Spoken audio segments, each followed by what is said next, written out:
This is Court TV Live, and I'm Judge Ashley Wilcott. Today, we are bringing you the top 10 biggest moments from 2025 here on Court TV. Moments that stood out regardless of the trial in a year full of headlines, from shocking verdicts to courtroom drama, plus the true crime stories that captivated audiences nationwide. We are counting down the most unforgettable scenes that define 2025. So let's begin with number 10, the shocking arrest of American gymnastics icon Mary Lou Retton back in May for a DUI. Now, she was 16 years old when she became the very first American female gymnast to win gold in the all-round competition in 1984. But police body cam shows the former gold medalist in a different light. Take a look. Okay, leave your phone there. I'm going to run you through some field sobriety tests, okay? Oh, my God. Yeah, I know. But we have to. Seriously? All right. All right, let's walk over here to this line, okay? All right. I'm on the balance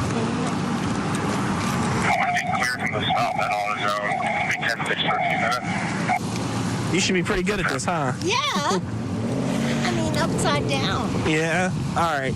So what I want you to do is put your feet together, hands down to your side for me, okay? I want you to stay in that position. Do you have any head or back injuries?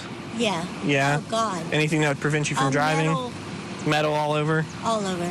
Okay. What I want you to do is using your eyes, I want you to watch my finger, okay? Don't move your head, just follow with your eyes, all right? Do me a favor, don't move your head, okay? Keep your head right there.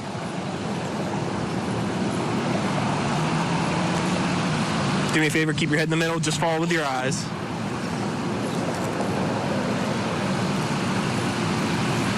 Keep following. Okay. Follow my finger. You're making me feel like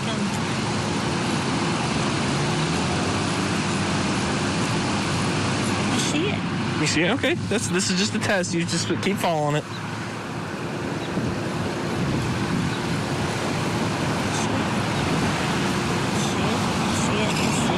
Okay. Keep following my finger. Look at your beautiful blue eyes. Oh, well, thank Sorry. you.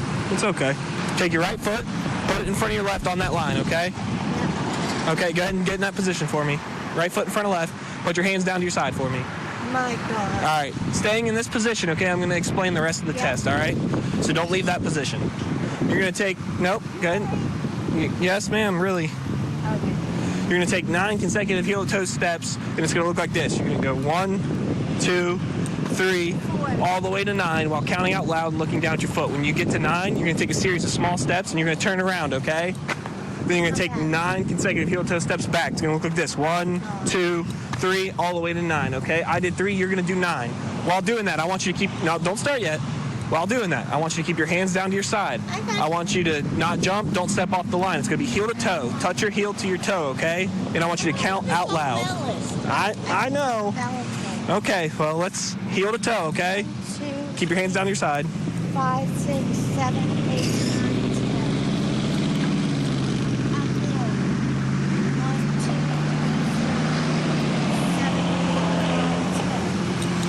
10. Okay. I want you to take your either foot, okay? You're going to lift it up, and you're going to count 1001, 1002, 1003, 1004, and so forth until I tell you to stop, okay? It's going to be about approximately 6 inches off the ground, all right? You're going to look... Higher. I don't need any higher, approximately 6 inches. Hold on, wait till I begin. I tell you to begin. God. You're going to look down at your foot, and you're going to count out loud while doing that. Don't hop around, and don't lift your arms for balance, okay? Wait till I tell you to begin. Oh, my God. You may begin whenever you're ready. 1, 2, 3, 4, 5. Oh, my God. Keep trying.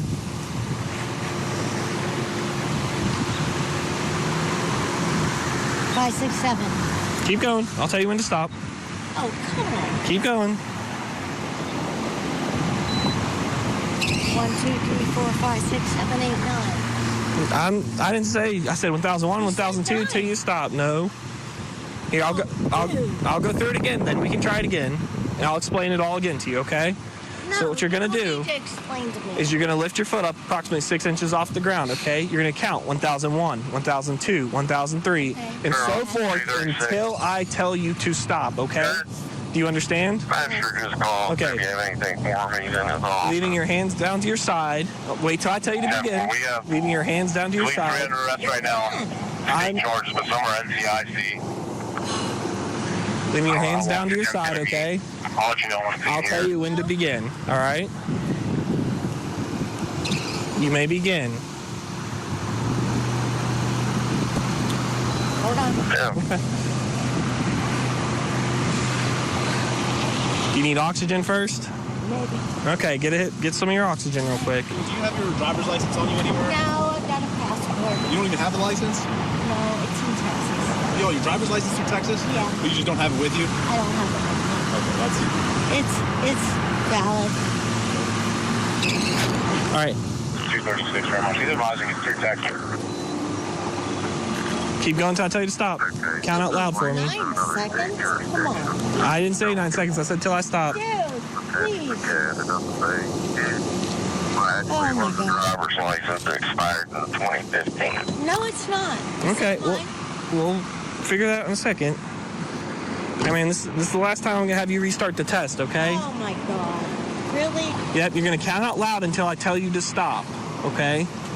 You may begin whenever you're ready. No, I can't do it. You can't do it? Maybe a little shot. No, I can't do it. Okay, that's fine. I understand. You've got oxygen. You've got other stuff going on. I understand. What was your last name? Kelly. Kelly. Brett Yeah. and Or Kelly. Taylor. Can you call Gino? Maybe. We'll see you in a little bit. 236 very much. Come on. I just came to get my nails done. Okay. Stand by. I'll have to look back. I wasn't able to get it right whenever he did. Oh my God. Don't put down for the driver's seat. No. No. Don't want that. Go ahead and shut your door, okay? It's fine. Hello.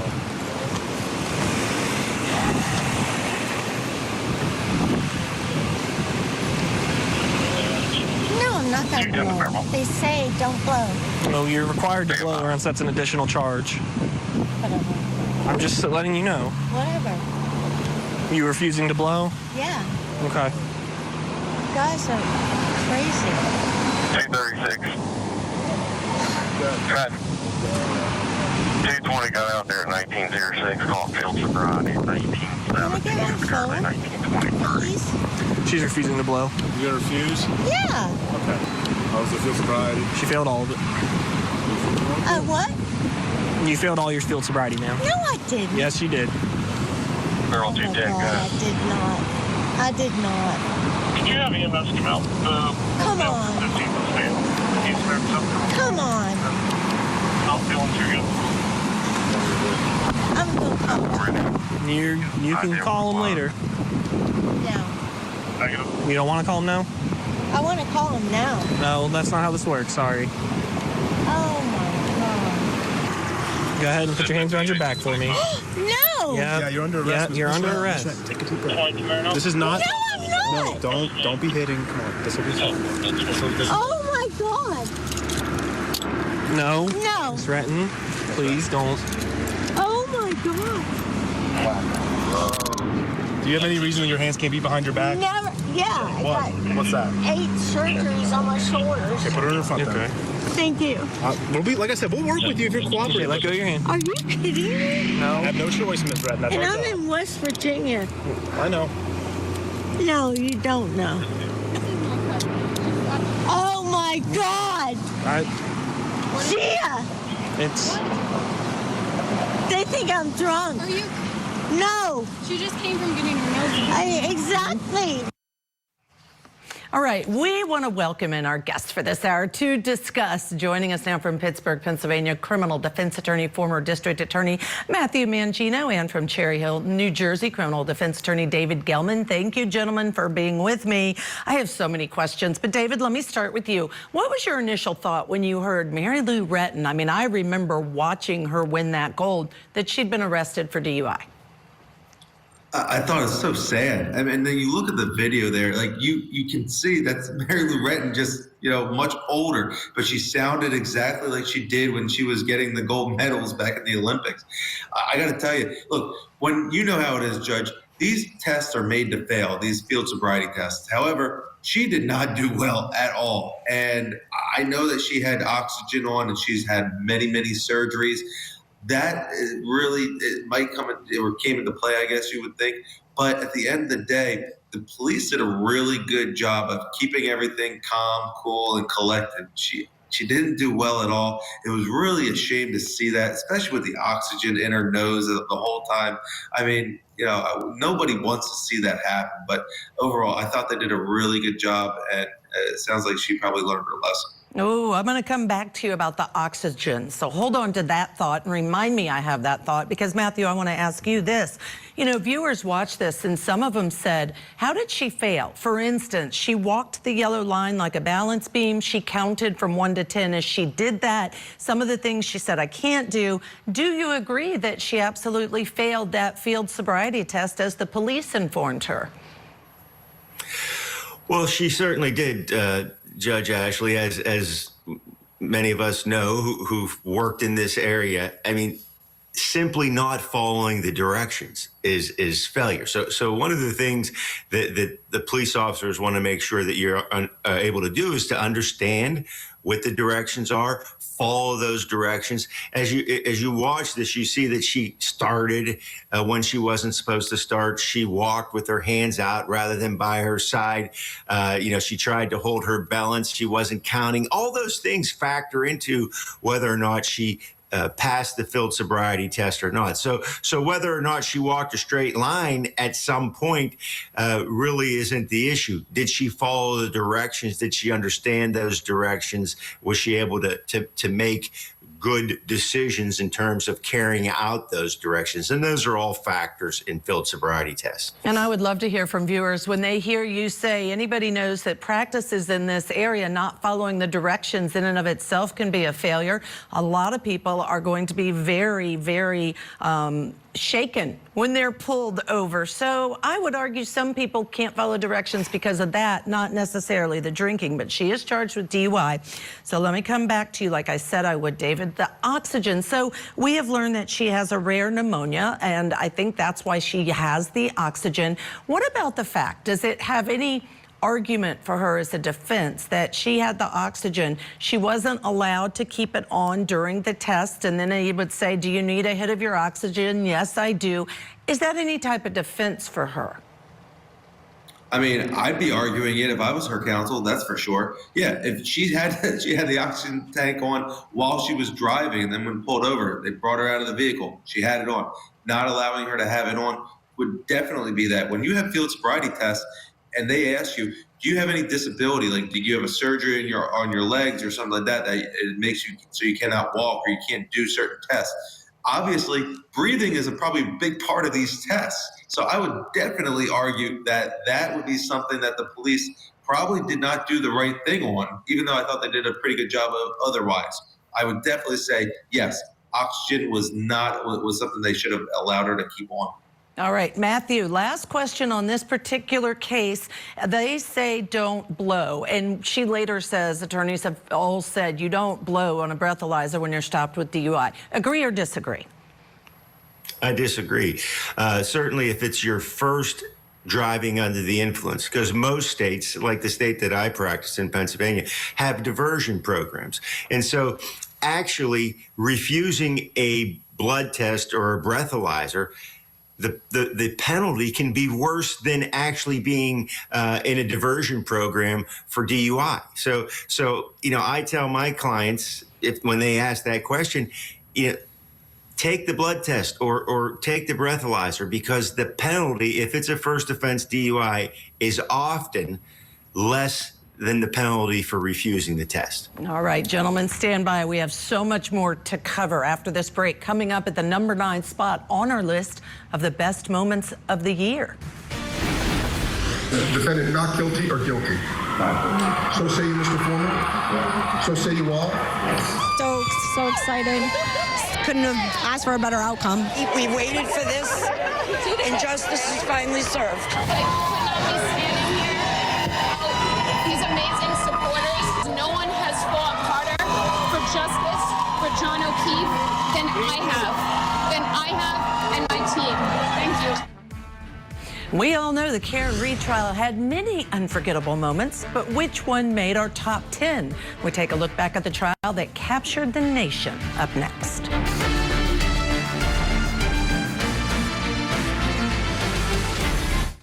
Coming soon to Court TV. A Microsoft executive gunned down. Now his ex and her new husband are charged with his murder. An alleged murder plot involving a family's au pair and the married father she worked for. A social media sensation, now a suspected killer. Why do you have something against me? She wrote a children's book about her husband's death. Now she's accused of killing him. The high-stakes trials you don't want to miss. Coming soon, only on Court TV.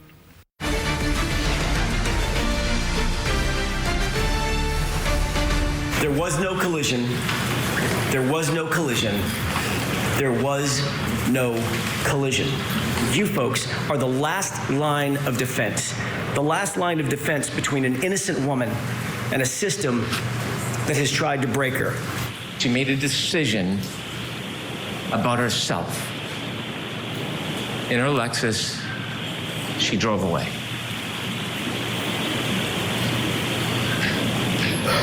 She was drunk, she hit him, and she left him to die. The trial that divided a community ignited social media and put the criminal justice system under a national spotlight. That is taking our number 9 spot this morning on our list of the top 10 moments of 2025. After weeks of courtroom battles, Act 2 of the Karen Read trial ended with a shocking verdict and an unreal scene outside of that courthouse. Coming in at number 9, the chaotic Karen Read verdict. On murder in the second degree, what say you? Is the defendant at the bar guilty or not guilty? Not guilty.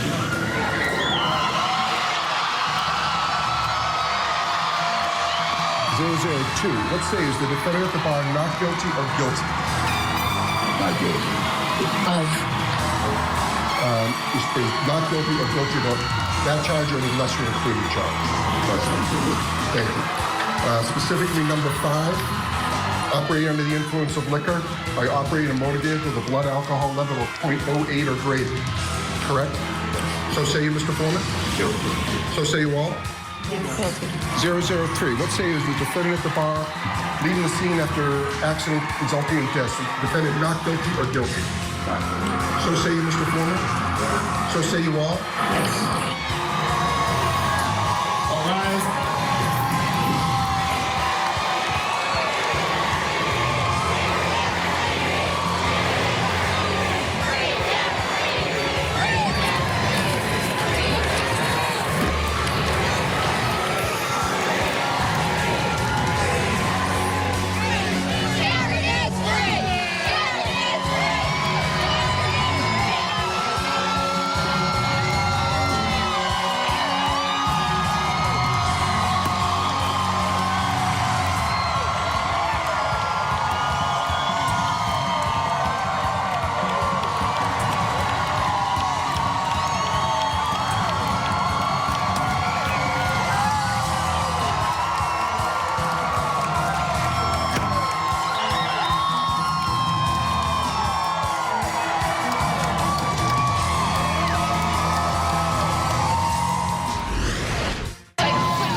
All right, still with us, Matthew Mangino and David Gelman. Matthew, let me start with you.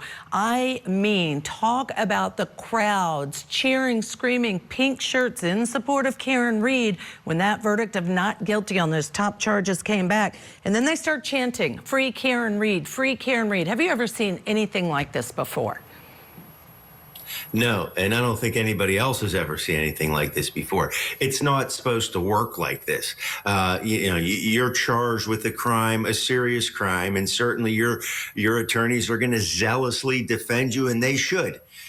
But to turn into a rock star because you've been charged with a crime and the community believes that you're not guilty of it is really extraordinary. I mean, to think about having a rope line every morning to the courthouse so that she could shake hands and wave and sign autographs of her supporters as she walked in the courtroom is like nothing I've ever observed in a criminal trial. I would agree with you. I have not either. David, let me ask you, weigh in on that, but also I want to ask you this specific question. If you were one of her attorneys, how hard would it have been when those not guilty verdicts were read to not really react and be overjoyed, because what a win for the defense. We did see that she was hugged by Alan Jackson, and the other attorney you could see was trying not to smile.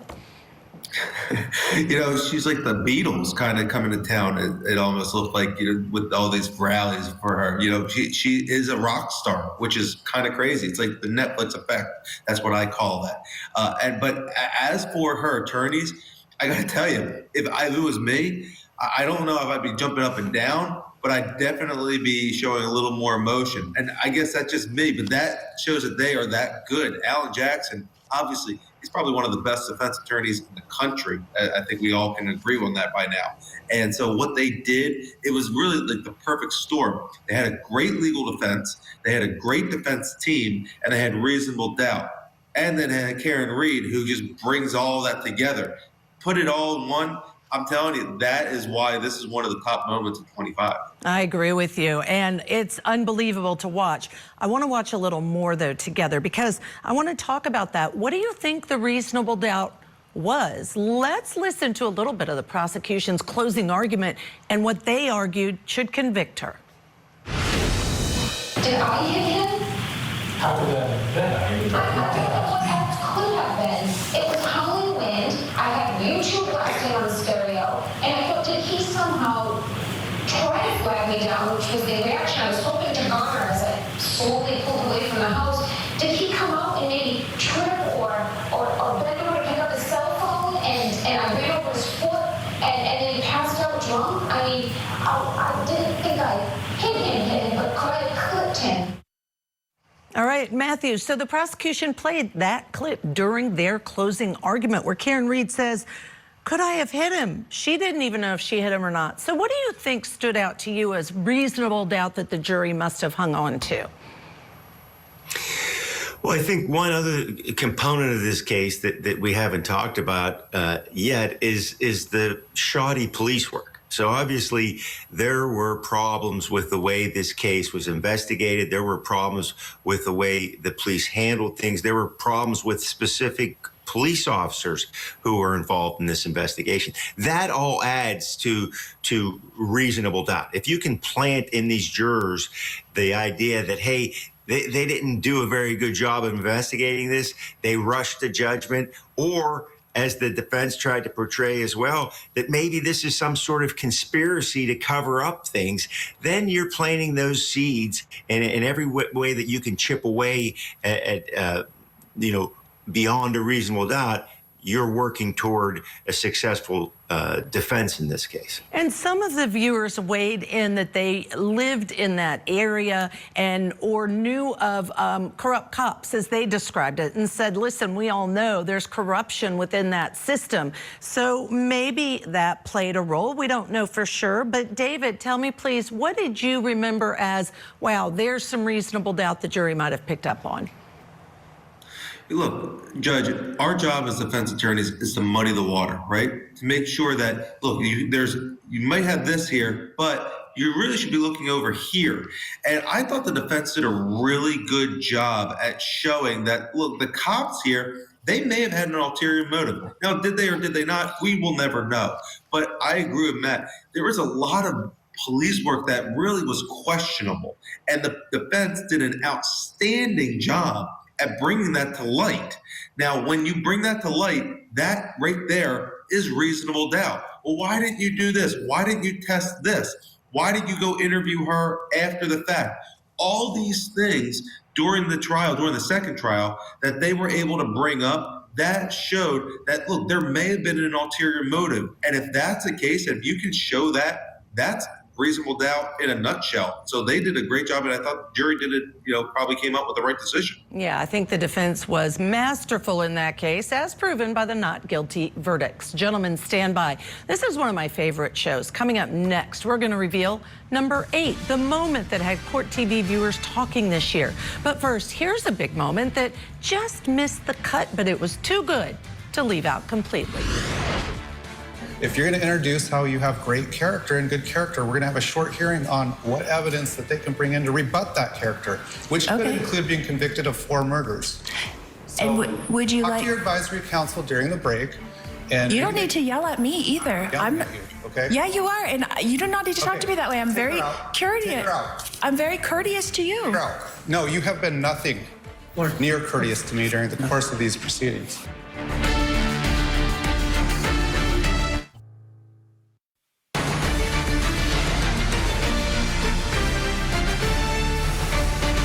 Welcome back to Court TV Live. Today, we are counting down the top 10 best moments from 2025 on Court TV, from shocking verdicts to true crime stories that captivated us all. Number 8 comes to us from North Dakota, where back in March, we saw a shocking verdict in the toxic roommate murder trial for Nichole Rice. Now, Rice was charged with felony murder in the death of Anita Knutson, who was found stabbed to death in June of 2007.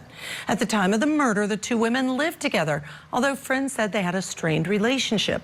One friend even told police that they recalled Rice telling Knutson one way or another, "I'm going to get you out of this house." During closing arguments, the state focused on Rice's inconsistent statements to law enforcement after Knutson's death and her alleged confessions to her friends and family. Rice's defense attorney refuted those claims with a sharp critique of the investigation, describing it as a flawed cold case review. Take a listen. We know the window was not the point of entry or exit. Anita's blood was in the cut on the screen and nowhere else on that screen. Only in the cut from the evidence that you heard, which means that it was made with the knife that was used to stab Anita. This is 2025. This isn't Perry Mason in 1950. And it's a media circus because they can put her in that chair, and these people helped them do it. And it's garbage. After nearly 5.5 hours of deliberations, the jury finally returned with a stunning verdict that caused quite the commotion in the courtroom. Here's our number 8 best moment of 2025. State of North Dakota, in District Court, County of Ward, North Central Judicial District. State of North Dakota plaintiff versus Nichole Aaron Rice, defendant. Criminal number 51 2022 CR 00421. Verdict form. We, the jury, duly impaneled and sworn, find the defendant Nichole Aaron Rice not guilty of the information dated at Grand Forks, North Dakota, this 26th day of March 2025. Is this the jury's verdict? Can you calm down a little bit, please? Is this the jury's verdict? Okay, the juror nodded, jury leader nodded. Ms. Sorgan, do you wish the jury polled? No, Your Honor. Mr. Sand, do you wish the jury polled? No, sir. All right, ladies and gentlemen of the jury, thank you very much for your service. We appreciate the time that you've allotted for this case. You are now excused. My admonition no longer applies to you, so you can talk about this case if you choose to do so, and you can also not talk about the case if you choose to do so. Please rise. After the jury acquitted Rice in the murder of her roommate, the now married mother embraced her family in prayer outside the courthouse in North Dakota. Still with us, attorneys Matthew Mangione and David Gelman. All right, David, those attorneys were unable to withhold their emotion. Not only did the courtroom erupt, they jumped up and cheered. What did you think of that reaction?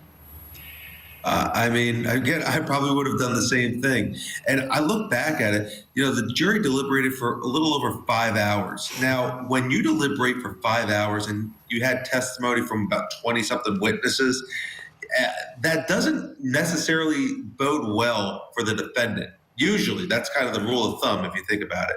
But in this situation, they found it just not guilty altogether. And then they both, the defense and the prosecution, said, no, we don't want to poll the jury. That I thought was kind of interesting too, at least from the prosecutor's perspective. But I thought that the defense attorneys, look, you got to show your emotions. You're all human. And if I was a defense attorney, I probably would have done the exact same thing. And I have to tell you, I never understand why either side, as a former judge, doesn't poll the jury. Because to me, for appellate purposes or whatever is going to happen next, I think it's a critical thing either side should do. That's just my own personal opinion. I want to listen together, Matthew, and then talk about some of the evidence that was presented during this trial. And I remember covering and watching this, and I thought it was pretty compelling for a guilty conviction. It didn't result in that. Let's hear what Nichole Rice's ex-boyfriend had to say. At this house party, do you recall people talking about Anita's death? Yeah, so we were playing video games and we were sitting on the couch. Nichole and I were sitting on the couch and a couple buddies were playing video games and someone from the kitchen was talking about it, and that's when it was stated, the comment. When what was stated? The comment was that from Nichole Rice, it was that she had did it, that she had killed Anita. Nichole said that? Yes.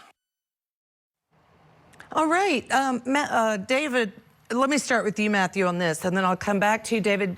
Matthew, in her own words, there you have, he is at least saying she said, I killed Anita, but yet no conviction. Your thoughts? Well, it's a credibility issue. It's a believability issue. Yeah, so it's not as though, you know, she took the witness stand and said it, obviously, but, you know, you're hearing it from a third person who is repeating haltingly this very important thing that the defendant said to him or said in his presence. You know, what I thought was interesting about this defense, and at the time when I was looking at it, I called it the true crime defense. I mean, basically they're saying, hey, this was a cold case. It was going nowhere. And then, you know, cold justice came to town, and in 7 days, they turned everybody, you know, toward the defendant here, and ultimately the charges came. So you know, there were problems with this case. There's no question about that. And I don't think that statement by that witness was enough to turn the tide for the prosecution. Yeah, I would agree with you, given the not guilty verdict. David, let's listen together, though, to testimony that was also presented about her demeanor regarding Anita's death. Best of my recollection, my exact words were, I'm sorry to tell you that your roommate's deceased and she's been killed. I used the word she's been killed. How did the defendant react to that? She didn't. She was flat, just no real reaction at all.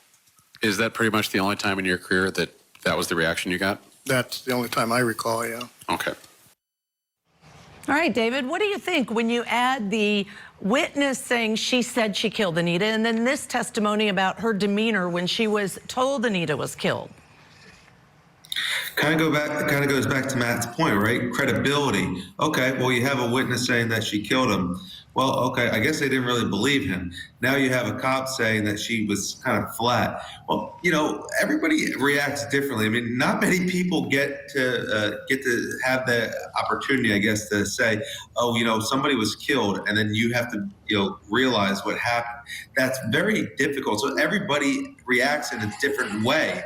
I don't know why they would talk about that. And frankly, there should have been a follow-up question, or at least for cross-examination.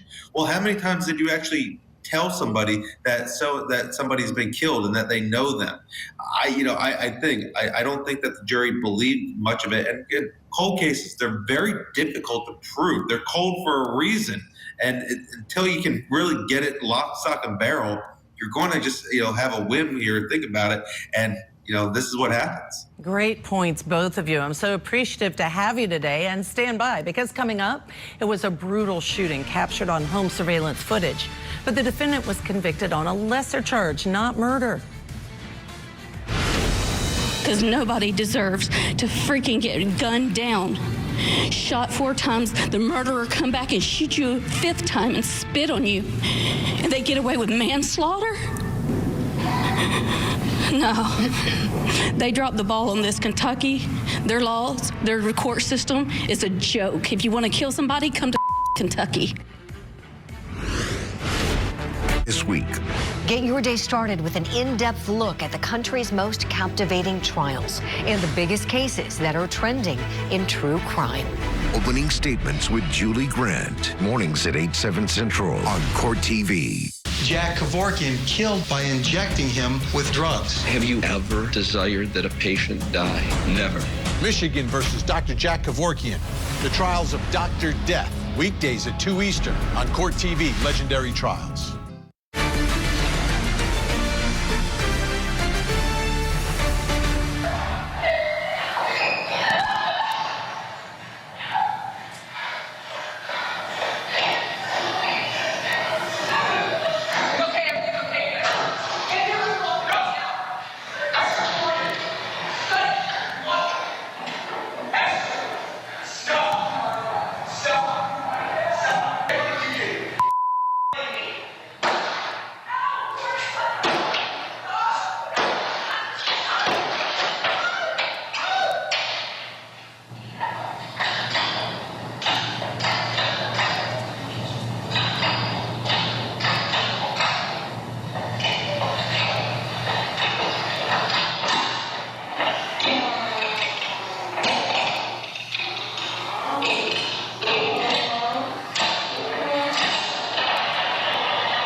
Home surveillance footage capturing the terrifying moment that Jordan Henning shot and killed his wife Ashley after celebrating her birthday at their Kentucky home. But what seemed like it should have been a slam dunk case took a shocking turn when Henning was acquitted of the top count of murder. He was convicted only of the lesser included charge of manslaughter. Henning took the stand during his trial, and he told the jury that he'd been abused by his wife for years and simply snapped. There were times where she would throw things at me, where she'd hit me in the face. She would knock plates of food out of my hand. There was a time where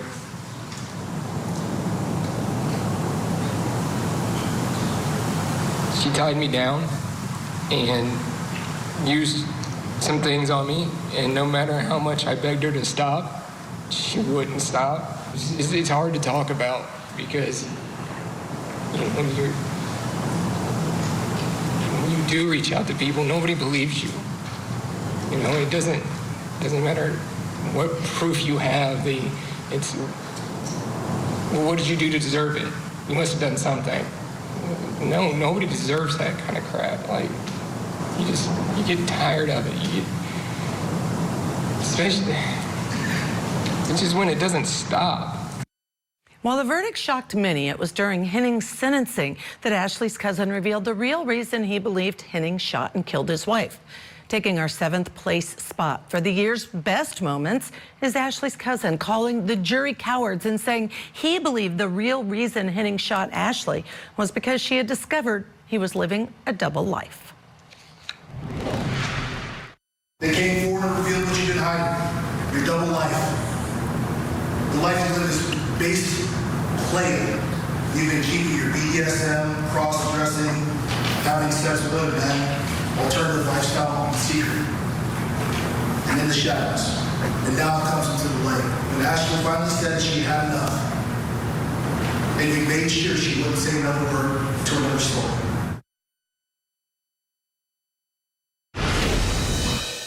I have one more thing to say. I've served this country for almost 22 years. 22 years in the Marine Corps. I've deployed 7 times to a combat operation, to combat zones. 9 times total deployed. And this is the justice that America gives me. Unthinkable, unspeakable, it's disgusting. Thank you, John. Cowards. Every single one of you. Any cross-examination? Every single one of you are cowards. Still with us, Matthew Mangione and David Gelman. Matthew, how did you react to this verdict? Did you think it was justice or not? Well, they did a good job, the defense, of putting forth this idea that this was a heat of passion killing. This was not a planned, premeditated killing.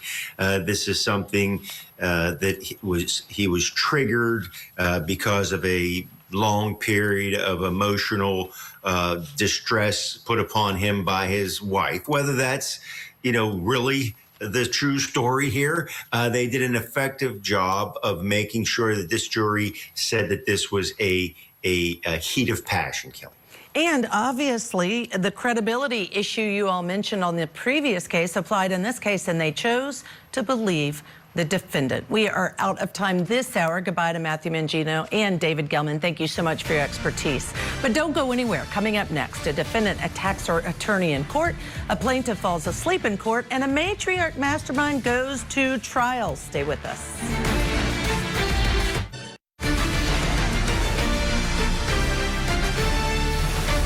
Welcome back to Court TV Live. I'm Kelly Craft. Thank you so much for being with us this morning. 2025 was an incredible year for courtroom drama and true crime right here on Court TV. From verdicts that shocked the nation to defendants who took the stand and they would leave us speechless. Today, we are counting down the 10 most unforgettable moments that define the year. Cases that had viewers glued to their screens and also sparked conversations nationwide. Last hour, the shocking arrest of American gymnastics icon Mary Lou Retton took the spot of number 10. That highly anticipated verdict of Karen Reed, that one came down at number 9. And at number 8, Nichole Rice, breaking down after being acquitted at her murder trial. And number 7, the fiery impact statement read during the sentencing of Jordan Henning. And now, we are on to number 6. Back in September, in a complete and total victory for Cardi B, a jury rejected all claims in a civil lawsuit filed by a security guard who said the rapper attacked her. But it's what happened outside the courthouse that caught many by surprise. Before we bring you that moment, here's a quick recap of Cardi B's civil assault trial. On the date of the incident, did you have black hair, blonde hair, or different color hair? I quite don't remember. I do know I had a hoodie on. Okay. Yesterday you had black hair, short hair. Today it's blonde and long. Which one is your real hair? Or are they both real? They're wigs. Okay, sorry, I didn't know that. When I'm talking to you now, are we having a verbal altercation? We having, I'll say, a debate. And we're debating about whether you assaulted and battered Miss Amani Ellis, correct? There's no, I guess so, but I didn't touch her. I feel like my privacy was completely being violated. I wouldn't want to be anything that had to do with my medical records or anything. Even if I do cosmetic surgery, I don't want people to be in anything that has to do with medical in your business. It's just, especially something that is so sacred as your pregnancy is yours. Did you post anything about the incident of February 24th, 2018 on the internet? Objection, relevance?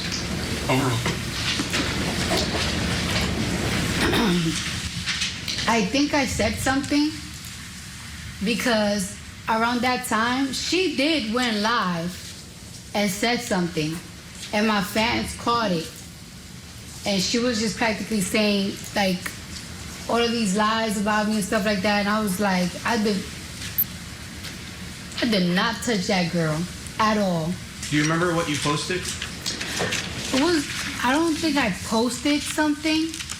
I'm not even sure if it was a comment or like if I did like a live or something. It had to be quick. I was like, that's a lie. A here trying to get some money. What was that? I said, that's a lie. Out of here. He's trying to get some money. Who's trying to get some money? She is. How do you know that? Because she sued me for $24 million. What other words did you use? Tell us in your own words what you said. I said, the f in my face. Why are you in my face? Why are you recording me? Ain't you supposed to be security? Tell it to her now. Go ahead. Huh? Say it again. Say it. Objection, Your Honor. You want me to say it to her I want face? you to tell it to her face what you said on that day so she can hear it for herself again. Objection is sustained. Your Honor, do we have civility in the courthouse? Why don't we just take the temperature down a little bit? If you have factual questions to ask her, please do so. It's not the time to argue with her. I feel like when I got sued, I was like, when I got sued, I was like, oh, I know I didn't touch her. Like, it's like, look for the cameras because they'll tell you. I personally feel like if there's no physical touch, there is no incident. There was a verbal altercation. If you think that that's an incident, a verbal altercation, then it's an incident for you. Oh, yeah. She also was saying, like, I don't give a who you are. I don't give a who you are. And why were you concerned? Because I'm pregnant and this girl's about to beat my ass. Hello? She told me when I told her, why are you recording me? She said, oh, my bad. She practically apologized. Did she apologize to you? If you say, oh, my bad, when I'm telling you why you're recording me, to me, that means you're recording me. And it's right there, right now. It's on my face. During one of the jury's lunch breaks, a photographer asked Cardi B about rumors that her husband, Offset, was bragging about getting her pregnant for the 4th time and if she foresaw any paternity issues. Coming in at number 6, the moment Cardi B's reaction outside court shocked everyone. Let's watch. Hey, Cardi, you're beautiful. Thank you. Cardi, insiders are claiming that Offset is publicly bragging about getting you pregnant for the 4th time. Do you foresee any paternity issues with Stephon Diggs? Stop. Turn on the microphone, please. Cardi, your court look is amazing. Who are you wearing? I still love you, even though you just threw some stuff at me. I don't care. You're disrespectful. Don't do that. Do you see women asking those type of questions to me? No, you see women asking those questions to me. It's legit. Why do you feel as a man you get to ask me those type of questions? Act like you have some manners. And your mama taught you, respect women. And we cannot forget this moment from her trial either. We got to see a more calm Cardi B when she was inside court in front of the jury. Our cameras captured this moment where she appears to fall asleep during closing arguments. Trials can get long and boring, but not when you're the defendant. But she was thinking, well, it's getting too boring for me. And the jury ended up siding with her. They only deliberated a very short time, and she ultimately won that civil case, then countersuing. Why don't we go ahead and bring in our guest, criminal defense attorney and former district attorney Matthew Mangino, along with former law enforcement officer Claudia King. Thank you so much for joining us today. Great to see both of you. All right, Claudia, why don't we start with you? What did you think of the Cardi B trial? It was quite entertaining to watch, to say the least. I think that is the perfect word to describe it. It was incredibly entertaining, and it gave us so many different things to talk about, from inside the courtroom to outside the courtroom, with all the different outfits, the different looks that Cardi B showed us, to the interaction with the reporter there where she wasn't too happy. But I think that they got it right in the end, and the jury did the right thing. Matthew, what's your take on this trial? Well, I mean, this case was a dog. It was a bad case right from the beginning, and it's a civil case, and sometimes in the civil realm, the worst cases end up in trial because people don't want to settle because they think it's ridiculous, the premise of the lawsuit. And I think that was the case here. And, you know, she could have easily had her go away for some amount of money, but she took a principled stand and said, I'm not going to be, harassed by this woman in a legal sense, and I'm going to fight this case. It was really a bad case. The facts weren't in favor of the plaintiff. Witnesses were very much against the plaintiff's version of the events. So it was really a bad case from the outset, and the proper verdict in the end. She had said that, Ellis had said that Cardi B scratched her. So Cardi B was asked about her long nails on the stand. Let's go ahead and listen to a bit of her talking about it, Cardi B, and then we'll talk about it on the other side. Your fingernails, can you show them to us for all of us to see? How long are those fingernails? Just your best estimate. I want you to take a ruler to it, but if you were to give your estimate, is that half an inch, 1 inch, 2 inches? I think it has to be less than an inch. Okay. Way less than an inch. Right. Can you show them to us again? All right. Are they pointy? These are not, to me, are not pointy. They're like circle, oval. Okay. Are those your real nails or are they fake nails? Fake nails. Matthew, her likability. I mean, she came across as a very likable. She was very confident, sure of herself. Anything that attorney was throwing at her, she basically was throwing right back at him. How do you think that impacted the jury's verdict, her demeanor on the stand? Well, I thought she was a great witness. She was very sort of down home. I mean, she just, spoke to the jurors like she was sitting in the living room having a conversation with them. And, when they asked her, what did she say? It wasn't like she said, well, I said a bad word. No, hey, this is what I said. I mean, it doesn't matter. This was a verbal altercation. It wasn't a physical altercation. This is what I said, and you may not like it, but I didn't assault the woman, and that's what it's about. And that's the way she came across to this jury, and I think it was very effective. And here's another moment. We'll play it, Matthew. And Claudia, I'll get your reaction to this one. She ended up making everyone in the courtroom gallery, including the jurors, start laughing. Let's play that moment. Claudia, I'll talk with you about it on the other side. When I'm talking to you now, are we having a verbal altercation? We having, I'll say, a debate. And we're debating about whether you assaulted and battered Miss Imani Ellis, correct? There's no, I guess so, but I didn't touch her. And Claudia, there she is again, just coming right back at defense counsel, asking, are we having an altercation? And she just was very clear with how she felt about that situation. What's your take? Yeah, absolutely. And just like Matthew said, she came across as very down home, very real. A lot of times we think of celebrities, or they think they're better than everybody else. She did not come across like that at all. She is one of us. I think she did a great job on the stand. Yeah, she definitely did. Coming up, we're going to tell you about the spot at number 5. And later, where does Taylor Schabusiness fall in our countdown of best moments of 2025? Stay with us. We're going to squeeze in a quick break. Well, I ain't no and I didn't mean to go off on that like that at all. And I'm sorry for that, how it came off like that. It didn't mean to happen that way, and it shouldn't have. And I should get 10 days at least on the bracelet or something like that.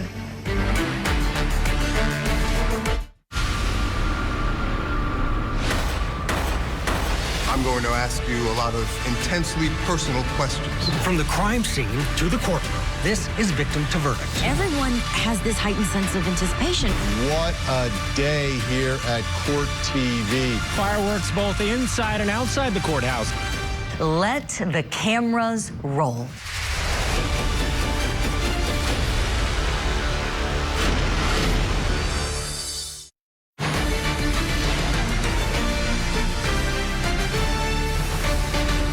We're finna get out of here. We got Dade County. The mother, Adelson. The last piece of the puzzle. Oh, thanks for the mama. Yes. She's coming back with us. Our top 10 moments from 2025 had to include the latest chapter in the Adelson family saga and the murder-for-hire plot that killed Professor Dan Markel. Prosecutors argued that Donna Adelson plotted with her son to hire 2 hitmen to kill Markel, who was in the middle of a custody battle with her daughter Wendy at the time. The state painted her as the matriarch of a wealthy Florida family who would do anything to help her daughter. Here's some of the highlights from her trial. Who in Dan Markel's life would hate him enough to hire a professional killer? They put her at the top of this pyramid behind Danny being killed. Did you say my parents have more reason to dislike Danny than almost anyone else? At that point, I was sitting with law enforcement for 6 hours and had just been told that Danny had been shot. She called him a lot of bad names. Yes. She said ugly things about him. Yes. But not one single time did she ever suggest that Danny deserved to be harmed, did she? Never. She had said, you know, I don't know and I don't care, it doesn't concern me. Was that out of character for her to not be curious? Yeah, I mean, it was an unsolved murder of my former brother-in-law. She's the matriarch. She's the matriarch mastermind. They don't have evidence of that. Did we have it right? Were you the middleman between the shooter and Charlie Adelson? Yes, ma'am. He did tell you that his mother washed the money. Yes, ma'am. We took an undercover agent. Excuse me, Mrs. Adelson? How you doing? Just want to give you this. And who is the first person that the defendant calls? Charlie Adelson. As it relates to your right to remain silent and your right to testify, what is your decision? At this time, I don't want to testify. The undercover approaches Donna and hands her a piece of paper. When Charlie asked Donna, does it involve me or other people? Well, probably both of us. She called Danny a major. She called him a royal, a piece of. You call somebody some bad names and that means you wanted him dead? Catherine Magbanua admits she was in a plot to kill Dan Markel, and she got 44 checks and they were all signed by this woman. They cannot prove she had him killed. At the time that he was killed, she had paid anybody or asked anybody to do it. While the trial itself would make every top 10 trial list this year, it was her reaction to the guilty verdict on her first-degree murder charge that really captured our spot at number 5. We, the jury, find as follows as to count 1 of the indictment, first-degree murder. The defendant is guilty of first-degree murder. Mrs. Adelson, control yourself. Count 2. We, the jury, find as follows as to count 2 of the indictment, conspiracy to commit first-degree murder. The defendant is guilty of conspiracy to commit first-degree murder. Count 3. We, the jury, find as follows as to count 3 of the indictment, solicitation to commit first-degree murder. The defendant is guilty of solicitation to commit first-degree murder. And it is signed and dated by the foreperson. And Donna ended up being sentenced to life in prison plus 30 years. Let's go ahead and bring in criminal defense attorney and former district attorney Luigi Mangione and former law enforcement officer Claudia King. Matthew, I'll start with you. It really wasn't a surprise there that she was found guilty after they presented all of the evidence. The prosecutors there, I thought, did a great job. But clearly, when we've taken a look back at all the trials here that we've covered this last year at Court TV, this one definitely had to make the list of the top 10. What's your take on this one? Well, it appeared to me that she was really the only person shocked by this verdict. And I think it goes right to the root of what her problem is, and that is that she wants to control everything, and she was the mastermind behind this, and you know, she was above reproach. this jury, how could they find me guilty of first-degree murder? I mean, she's outraged that she could be guilty, and as we said, she's really the only one surprised by it. If you look at her defense counsel, they don't seem shocked by this verdict. So, to me, it just plays right into her personality, her domineering style. Yeah, not too many people were shocked. We go to CrimeCon every year, and at CrimeCon, we asked a bunch of people what their reaction was to this case and that verdict. Why don't we go ahead and play that, Claudia? I'll talk with you about it on the other side. We, the jury, find as follows as the count 1 of the indictment, first-degree murder. The defendant is guilty of first-degree murder. Mrs. Adelson, control yourself. Count 2. Donna Adelson verdict. Yeah. Reaction. Shocked. Very. Yeah, not what I expected. Not what I was hoping for. She had a little bit too much of an outburst. I was glad that the judge, shut her down. But it was definitely the right verdict. I think she is the dumbest criminal I've ever encountered. Who in the world puts it all down in her handwriting? Oh, that first lady, I hadn't heard her reaction yet. She said that she was shocked. So maybe there were some people out there that believed her, that she didn't really have anything to do with what took place there with Dan Markel. Claudia, what's your reaction? I'm shocked that she was shocked. So I guess she's probably the only one that had that reaction. Super appreciate the reaction of the third lady there. I don't think Donna's quite the dumbest criminal that I've ever seen. There are some dumb ones out there, but I love this reaction. I could watch it over and over and over again because it's just perfect for her. She didn't think she was going to go down for this, and she's right where she needs to be. You know, Matthew, during her sentencing, she proclaimed her innocence when she made her statement to the judge. She was telling him, I didn't do this. Yeah, that never goes well with the judge. I spent 6 years on the parole board in Pennsylvania, and I've heard that over and over again from parolees, and they stay in jail because of that.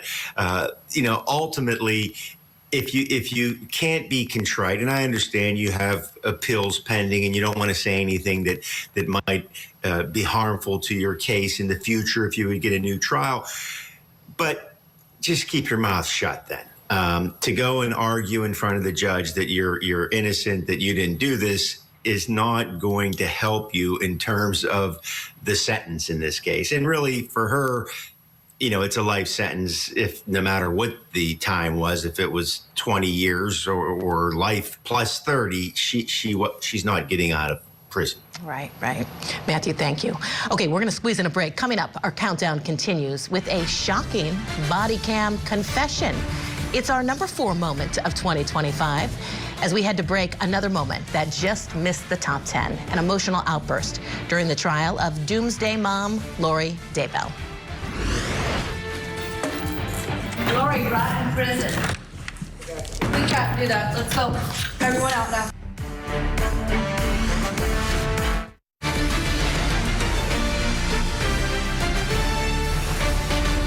Ma'am, can you explain to me what happened? Who did you throw in the water? I gave my son to God. Your son? Yes. Where's your husband? He went for a walk this morning. And you haven't seen him He since? didn't ever come back. And we went to the boat and his clothes were there. And God told me he's in the lake and a fish swallowed him. And you're actually supposed to go look for him in the bottom of the lake. And you will find the fish. And you will find my husband. I need to know where your husband's at. He's at the bottom of the lake in a fish. He's in a fish. Yes. There's no fish large enough on an Atwood to swallow your husband. He's at the bottom of the lake in a fish. Welcome back to Court TV Live. I'm Kelly Craft, and we are counting down the top 10 best moments of 2025. And at number 4 is Amish mother Ruth Miller telling police her husband was at the bottom of the lake in a fish. You just heard her say that right there. Investigators say her husband, Marcus, drowned after swimming into the lake as part of a religious test.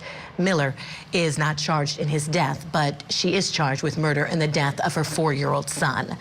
Authorities say Miller admitted to throwing her child into the lake to, quote, give him to God. Earlier this year, a judge denied bond for Miller as she awaits trial. Why don't we go ahead and watch more body cam video of Miller's interview with investigators. This is our number 4 moment of 2025.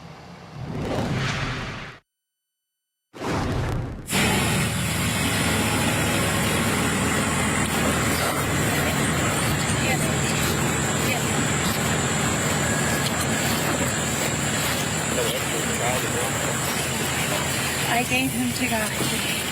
You gave him to God today? Yes. What do you mean by that? I threw him in the lake and I gave him to God. And people are going to tell me I am crazy, but he is real. And he loves you.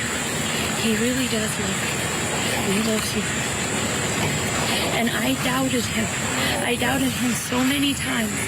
But I am to tell you, he is coming soon. He is coming very soon. Prepare your hearts. The end is close. And I'm for sure supposed to tell you that he does love you. Okay? Ma'am, can you explain to me what happened? Who did you throw in the water? I gave my son to God. Your son? Yes. Where's your husband? He went for a walk this morning. And you haven't seen him He since? didn't ever come back. And we went to the boat and his clothes were there. And God told me he's in the lake and a fish swallowed him. And you're actually supposed to go look for him in the bottom of the lake. And you will find the fish. And you will find my husband. And then you will believe. But ye of your little faith that did not believe before seeing. Okay. So send people down to the bottom of the lake looking for a fish. I had my husband. How old's your son that's in the lake? 4. He's sweet. I love him. I gave him. Okay. 7940 Central. We're out with the mother. She is advising that she threw her 4-year-old son in the lake to give him to God.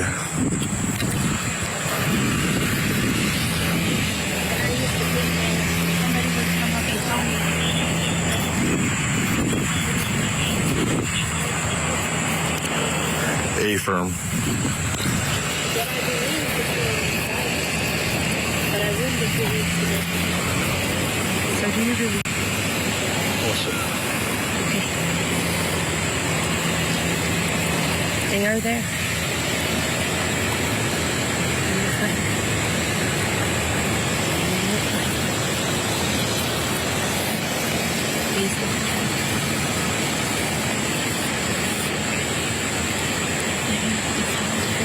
It's true.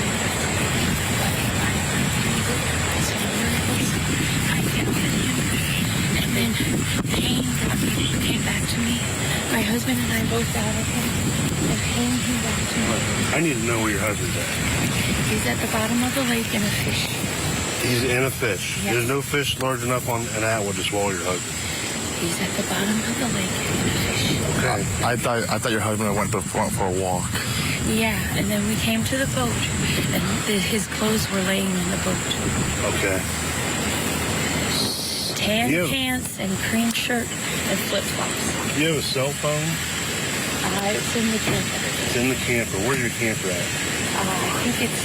Area 3? I think so, yeah. It's like a tannish camper. It's a tannish camper. You don't know what lot number it is? No. Well, we really need to verify your husband's still with us. Oh, okay. Okay. Well, he's actually just go out in the bottom of the lake. Well, I can't go in the bottom of the lake. So Do you have scuba divers? Yeah, we're gonna have to call divers in to go to the bottom of the lake. Please do.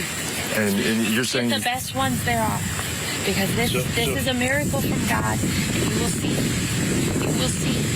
You're saying your 4-year-old son's down there too? He's with God.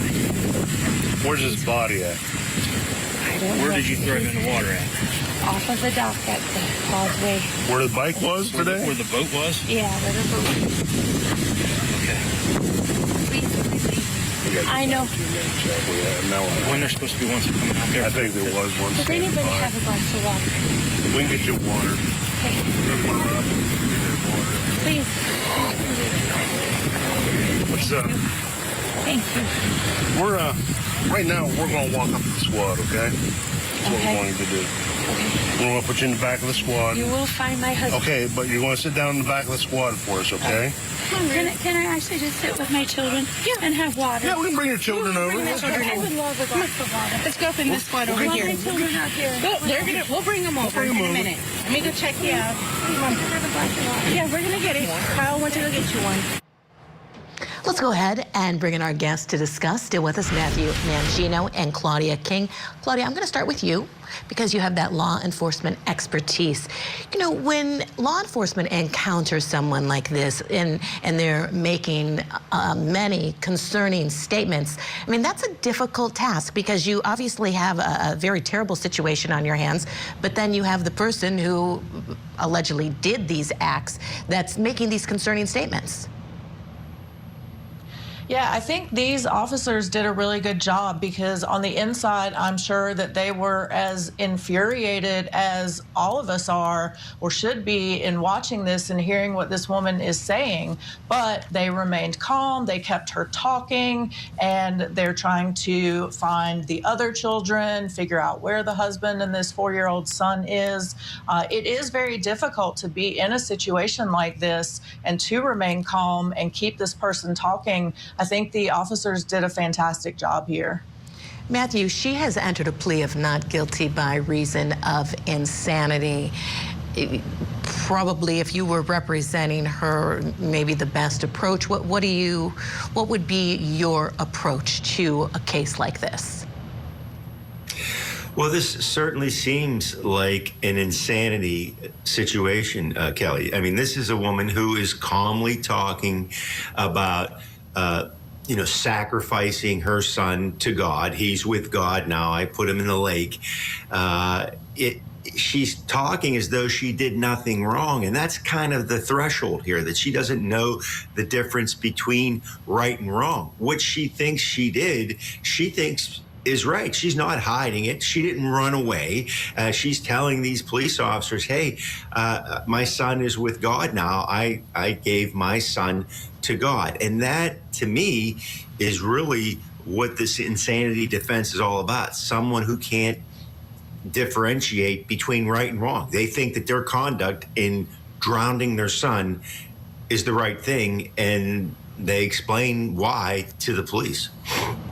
Matthew, I want to stick with you here because it was just about a month ago that the judge deemed her competent to stand trial. So if you could kind of explain that process, because clearly, as Claudia was saying, you have someone making these statements that's very difficult for law enforcement and everyone else involved. She, one would say, is not in her right mind at the time. So it did take a while for the judge to deem her competent to stand trial. I believe her trial is not going to start until March.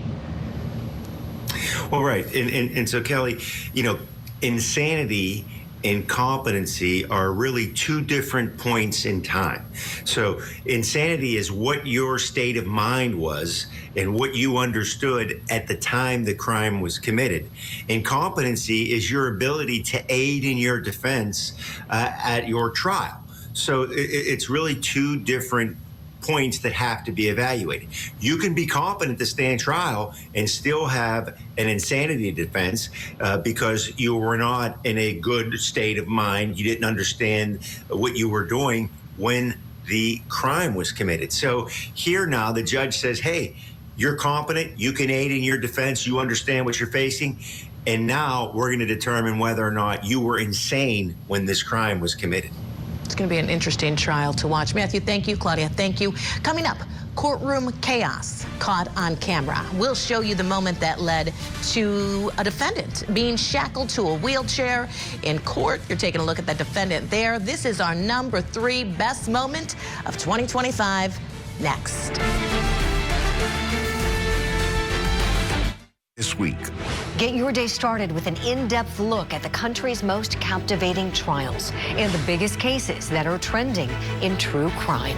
Opening statements with Julie Grant. Mornings at 8/7 Central on Court TV.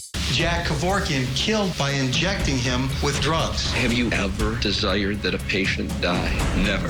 Michigan versus Dr. Jack Kevorkian. The Trials of Dr. Death. Weekdays at 2 Eastern on Court TV, Legendary Trials.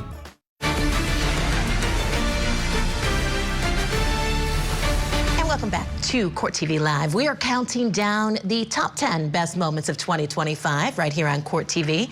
And coming in at number 3 is House of Horrors killer Taylor Schabusiness attacking her attorney in court again. And Judge, it sounds like just one witness. We're asking for sequestration, but that may be a moot point. All right. It is one. Yes, Your Honor.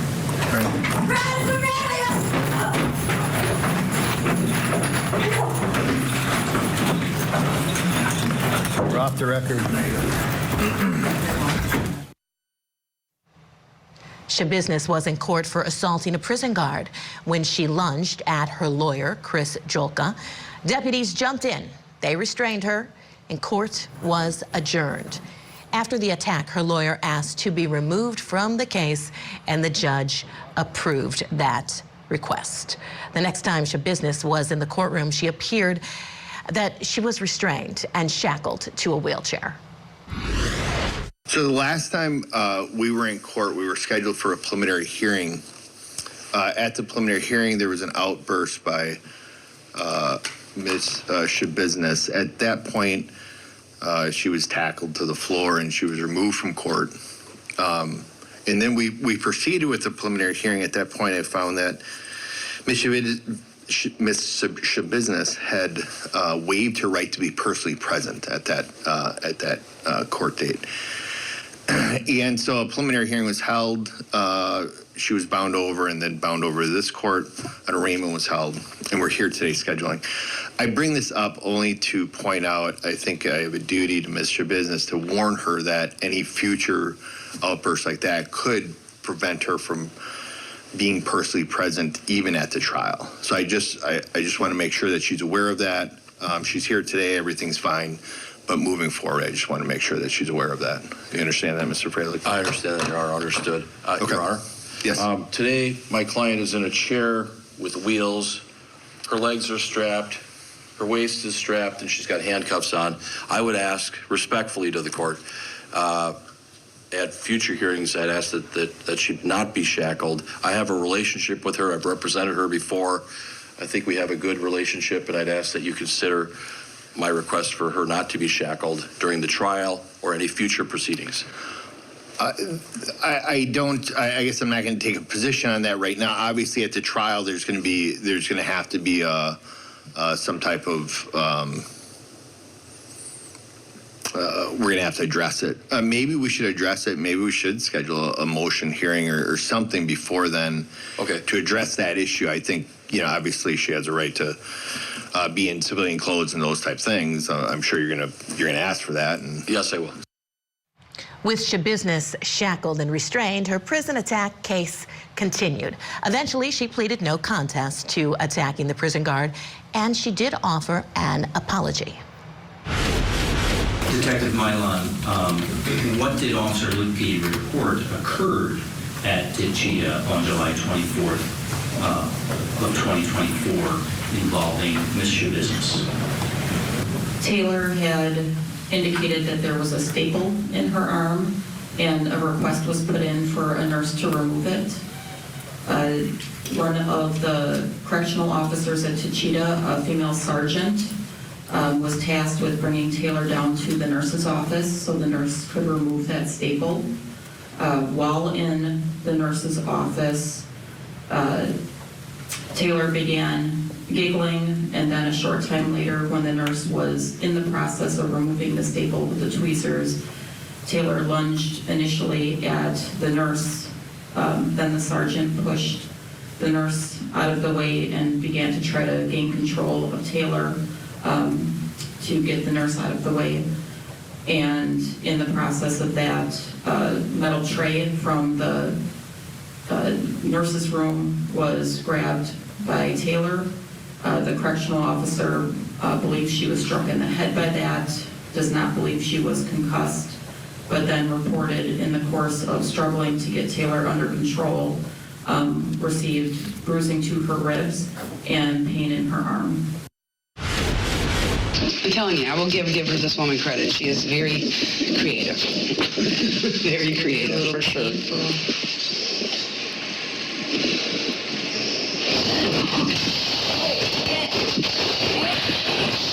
Stop now! Stop resisting! Stop! Stop resisting! No! Yes! Now! Spray her! Spray her! Well, I ain't no and I didn't mean to go off on that like that at all. And I'm sorry for that, how it came off like that. It didn't mean to happen that way, and it shouldn't have. And I should get 10 days at least on the bracelet or something like that. This wasn't the first time Taylor Schabusiness attacked even her own attorney. At a hearing ahead of her murder trial in 2023, she jumped out of her chair and lunged at her lawyer.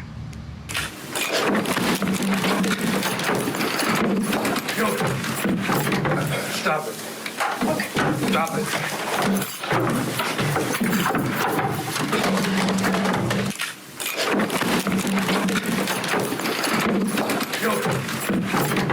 Stop it. Stop it.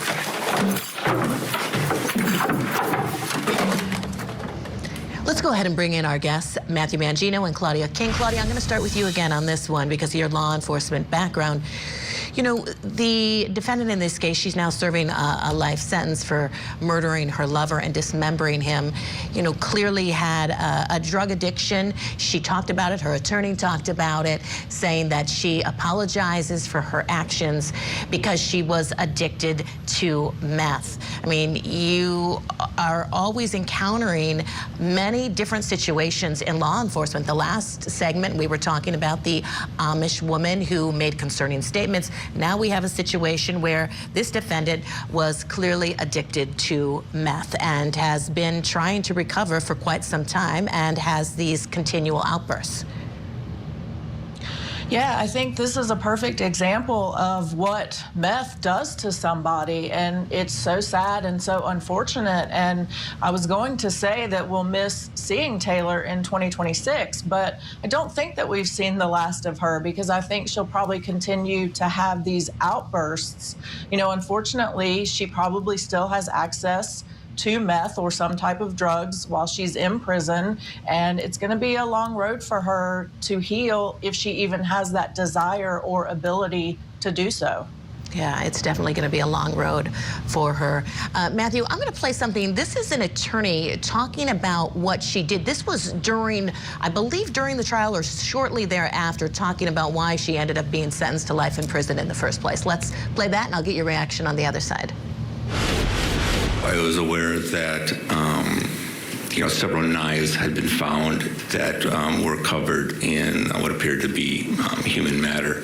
The one knife that I chose was the bread knife, so to speak, that she had used mainly to dismember the body, according to Ms. Schabusiness. So, Matthew, just very gruesome details for anyone to have to listen to in this case. I know even when I was out just covering another story, people just randomly were coming up asking about this case because the details were really, really hard to listen to, even more gruesome than a lot of the ones that we cover here at Court TV. What's been your take on this case, her situation, and her reaction during court just since? Well, the one thing I would say, Kelly, is her third attorney, I think it was a very brave individual. He asked for her shackles and handcuffs to come off during trial, and I respect that, especially since her prior two attorneys had been attacked by her in the courtroom. But this is a classic situation of how do you control this person? Now, she's in prison for life. She dismembered her boyfriend. She's attacked her attorney. She's attacked corrections officers. She's going to continue to do that as long as she's alive. It's not as though you're going to say, oh, well, I got a life sentence. I'm going to calm down now. And, she has nothing to hold her back now. I suspect that she is going to be a problem in a correctional facility for as long as she's alive. And that puts corrections officials, corrections officers at risk because she has nothing to lose at this point. Matthew, I want to stick with you here because one of her attorneys did ask to be removed. You mentioned she had several attorneys. That's not always an easy thing. A judge doesn't always grant that. In this situation, though, he did. You clearly had a lot of supporting facts there that the judge even witnessed for him to grant that removal. Well, yes. I mean, I don't think any judge is going to put an attorney in jeopardy of physical harm. Now, if you come there and you say, hey, I don't want to try this case because I'm going on vacation next week, a judge is probably not going to let you withdraw. And if you come in and say, well, I'm not really prepared and I haven't done the work that I need to do to get this case ready, he's not going to let you withdraw. But if he sits there and he sees you physically attacked by your client, he's not or she's not going to put you in jeopardy of being harmed again. So I'm not surprised at all that the judge let the attorney withdraw in this case. Matthew, thank you. Thanks so much to our guests this hour, Matthew Mangione and Claudia King, for joining us. Have a great rest of the day. And coming up next, in our countdown, we'll see who did not make the list, but still deserved an honorable mention. And later, the moment you've all been waiting for, we'll unveil the top 2 spots for best moments of 2025. Can you guess which explosive moment it will be? We'll be right back.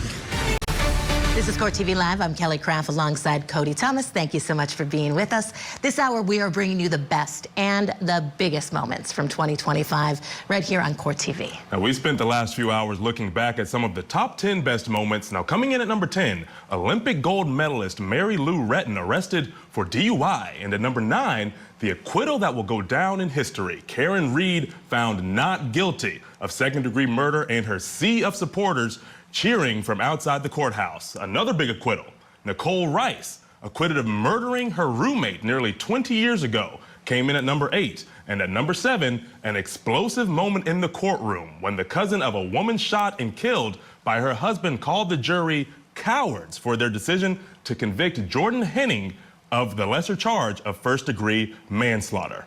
Now, last hour, the explosive Cardi B assault trial came in at number 6. The matriarch mastermind murder trial for Donna Adelson, that came in at number 5. And coming in at number 4, the tragic Amish mother murder case for Ruth Miller. At number 3, the shocking prison attack case against Taylor Schabusiness. Now, before we bring you our top 2 moments from 2025, let's take a look at some honorable mentions. Starting in Georgia, where earlier this month, a former pageant queen, Trinity Pogue, was convicted of killing her boyfriend's 18-month-old son, J.D. The verdict reads as follows as to each count. On count 1, it says, we, the jury, find the defendant not guilty. On counts 2, 3, 4, 5, and 6, the verdict reads, we, the jury, find the defendant guilty of felony murder, 2 counts, aggravated battery, 2 counts, and cruelty to child in the first degree. Pogue was arrested last year, 5 days after J.D. was found unresponsive in her college dorm room on Georgia Southwestern State University's campus. He later died at the hospital. A key moment for the state's case came when the jury heard from Pogue's former roommate, who told jurors about text messages from Pogue in which she vented about her anger towards J.D. before his tragic death. Take a listen. It says, why do I feel anger towards J.D.? Like earlier when we were in bed and J.D. kept touching Jay's face, I almost cried.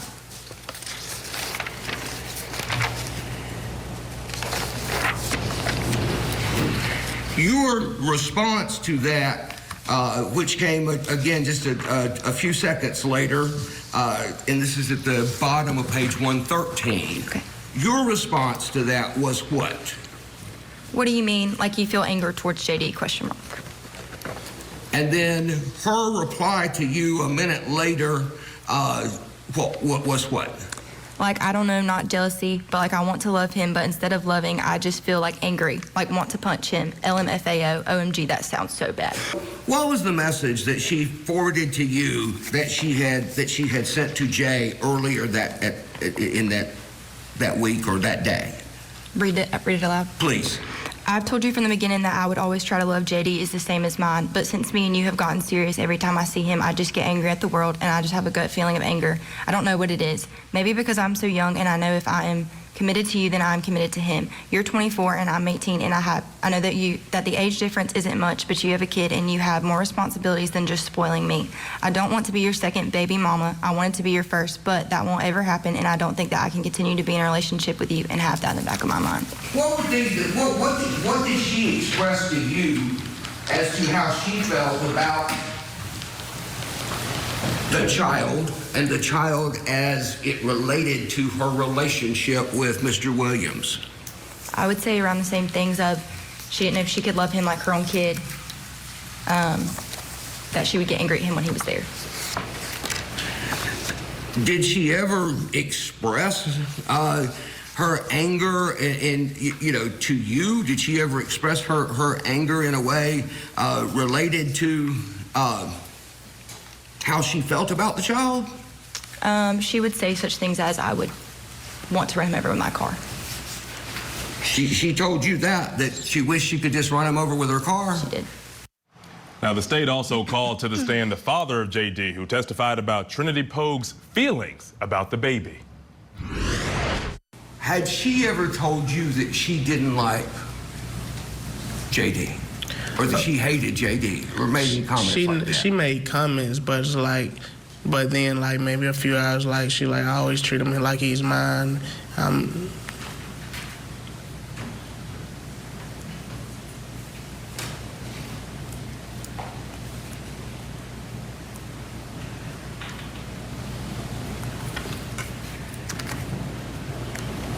Did she make comments about whether JD liked her? Yes. Okay. What were those comments? What was her? She was like, he don't like me. I said, you got to give it time. Okay. She said that he didn't like her, and you told her that she would have to give him time. Yes. Now, let's also listen back to some of the testimony from defense witnesses, including two who lived in the same dorm as the defendant when the incident occurred. Do you know the defendant, Trinity Pogue? Yes, sir. She was my babysitter for my children. And how long a period of time was she the babysitter for your children? She started watching my two stepkids that I have in 2020, and then I had my own child in 2022, and she also watched her. And in all of those times that she babysit for you, were there any issues with her babysitting duties for the children? No, sir. Okay, when you were sleeping, got awakened, what awakened you? A baby crying. Actually, he cried a lot when he was there around Miss Pogue, didn't he? Yes, sir, every time. Every time? Yes, sir. So what opinions did you hear her express about the child? She was describing that she didn't particularly like him. Did you have the occasion at any time to meet Trinity Pogue? Yes, sir. How did you know her? We were in the leadership program together. Back on January 13th in the late night hours, anywhere from 10 o'clock forward, till January 14th, early morning hours, did you hear anything during that time period that was worth noting? I heard the baby crying, sir. What time was it when you heard that? Do you know? It periodically throughout the night. Pogue was later sentenced to life in prison with the possibility of parole after 30 years. Now, our next honorable mention comes from Manhattan. 27-year-old Luigi Mangione is charged with killing Brian Thompson, the CEO of United Healthcare. Now, Thompson was shot and killed in what prosecutors call a targeted attack outside the Hilton in Midtown Manhattan in December of last year. Here's a look back at the case that shook the nation. In Midtown Manhattan early this morning, 50-year-old Brian Thompson, the CEO of United Healthcare, was shot and killed in what appears to be a brazen, targeted attack. December 4th, 2024. The shooting death of the CEO of the United Healthcare Group, the largest health insurance company in the United States, sent shockwaves across the country. Police said the suspect was lying in wait for Brian Thompson, who was in New York City for an investor conference. He was waiting for his target, and then he spotted him. He began to follow him. He got behind him, got about 20 feet from him, and then opened fire, shooting him in the back. Then he got closer and shot him in the calf. A national manhunt began after the suspect seemingly disappeared without a trace. Police say after the shooting, the suspect fled on foot, coming through this alleyway between 54th and 55th, and then turning right onto 6th Avenue. Investigators scoured surveillance videos from across the city and identified a possible suspect. 5 days after Thompson was killed, Luigi Mangione was arrested more than 300 miles away at a McDonald's in Altoona, Pennsylvania.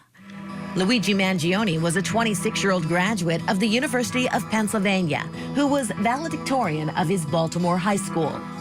Thank you all for being here to celebrate Gilman's 116th Founders Day. I'm honored to be speaking to you all today on behalf of the Gilman class of 2016. Police say shell casings found at the crime scene had the words deny, delay, and depose written on them that pointed toward a potential motive related to Mangione's anger and frustration at the nation's health insurance system. They also say a diary found when he was arrested provided additional clues. The target is insurance because it checks every box. The investor conference is a true windfall. It embodies everything wrong with our health system. And most importantly, the message becomes self-evident. People who keep wondering why we regard Luigi Mangione as a hero, we don't. We see him as the symbol he is and a time that he's needed. After his arrest, people took to social media in support for what Mangione allegedly did. He is like a national phenomenon right now. Like, he doesn't even know how loved he is. Should we free Luigi? I mean, no, because killing somebody's not right. Luigi Mangione faces multiple charges in state and federal court, including murder, stalking, and firearms offenses. Now, Mangione has had a handful of hearings throughout the year, but the biggest moments from his case in 2025 came from outside the courtroom.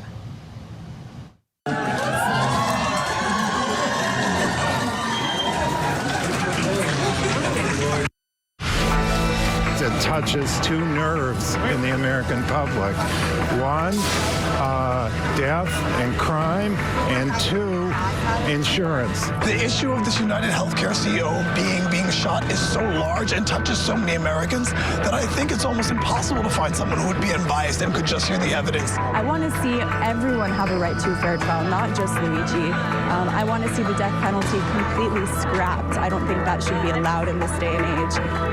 And if we can use the attention on Luigi's case to further those movements, I think that's a net positive for everyone.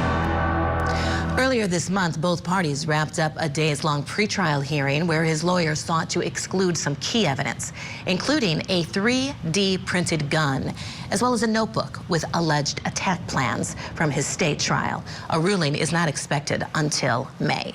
Now, on December 19th, Mangione's lawyers filed a motion arguing the Attorney General's decision to seek the death penalty in his federal trial was tainted by her prior work as a lobbyist at a firm that represented the United Healthcare's parent company. Pam Bondi announced she was directing Manhattan federal prosecutors to seek the death penalty, declaring this even before Mangione was formally indicted. Mangione's next court appearance is scheduled for January 9th in federal court. All right, let's bring in our guest this hour to discuss. Joining us now from New York City, trial attorney Henning Kearney, along with former law enforcement officer Claudia King. And Cannon, I want to start with you, and I want to start right up there where you are in New York City with Luigi Mangione. You know, this whole case, this one could elevate past an honorable mention, given the, international outcry that it caused. And, Cannon, here at Court TV, we've seen the reactions in the Karen Reed case, all those supporters with Karen Reed. But in that case, those supporters were more so, they thought Karen Reed was innocent. That's why they were out there doing that on the courthouse steps. But in this case, it seems like Mangione supporters are kind of celebrating the fact that he may have actually shot the CEO. What are your thoughts on that? Well, good morning. Happy holidays, Cody and Kelly. Thankful as always to be here. in America, in the world, we love a good story. And Mr. Mangione is a handsome gentleman. He's somebody who is an intelligent, articulate person, and he's someone that the camera catches well. So many people are thrilled with him and what he did, basically just because he's somewhat of a pop star.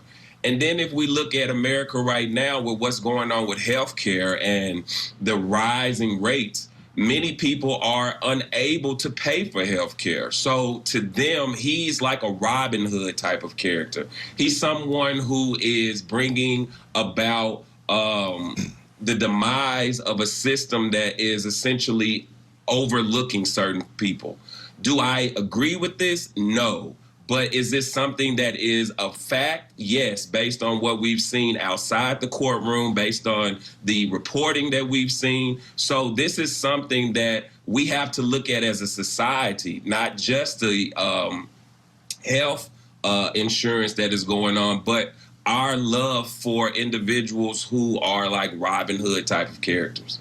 Yeah, speaking of Robin Hood type characters, Claudia, let me bring you in on this because of your law enforcement background.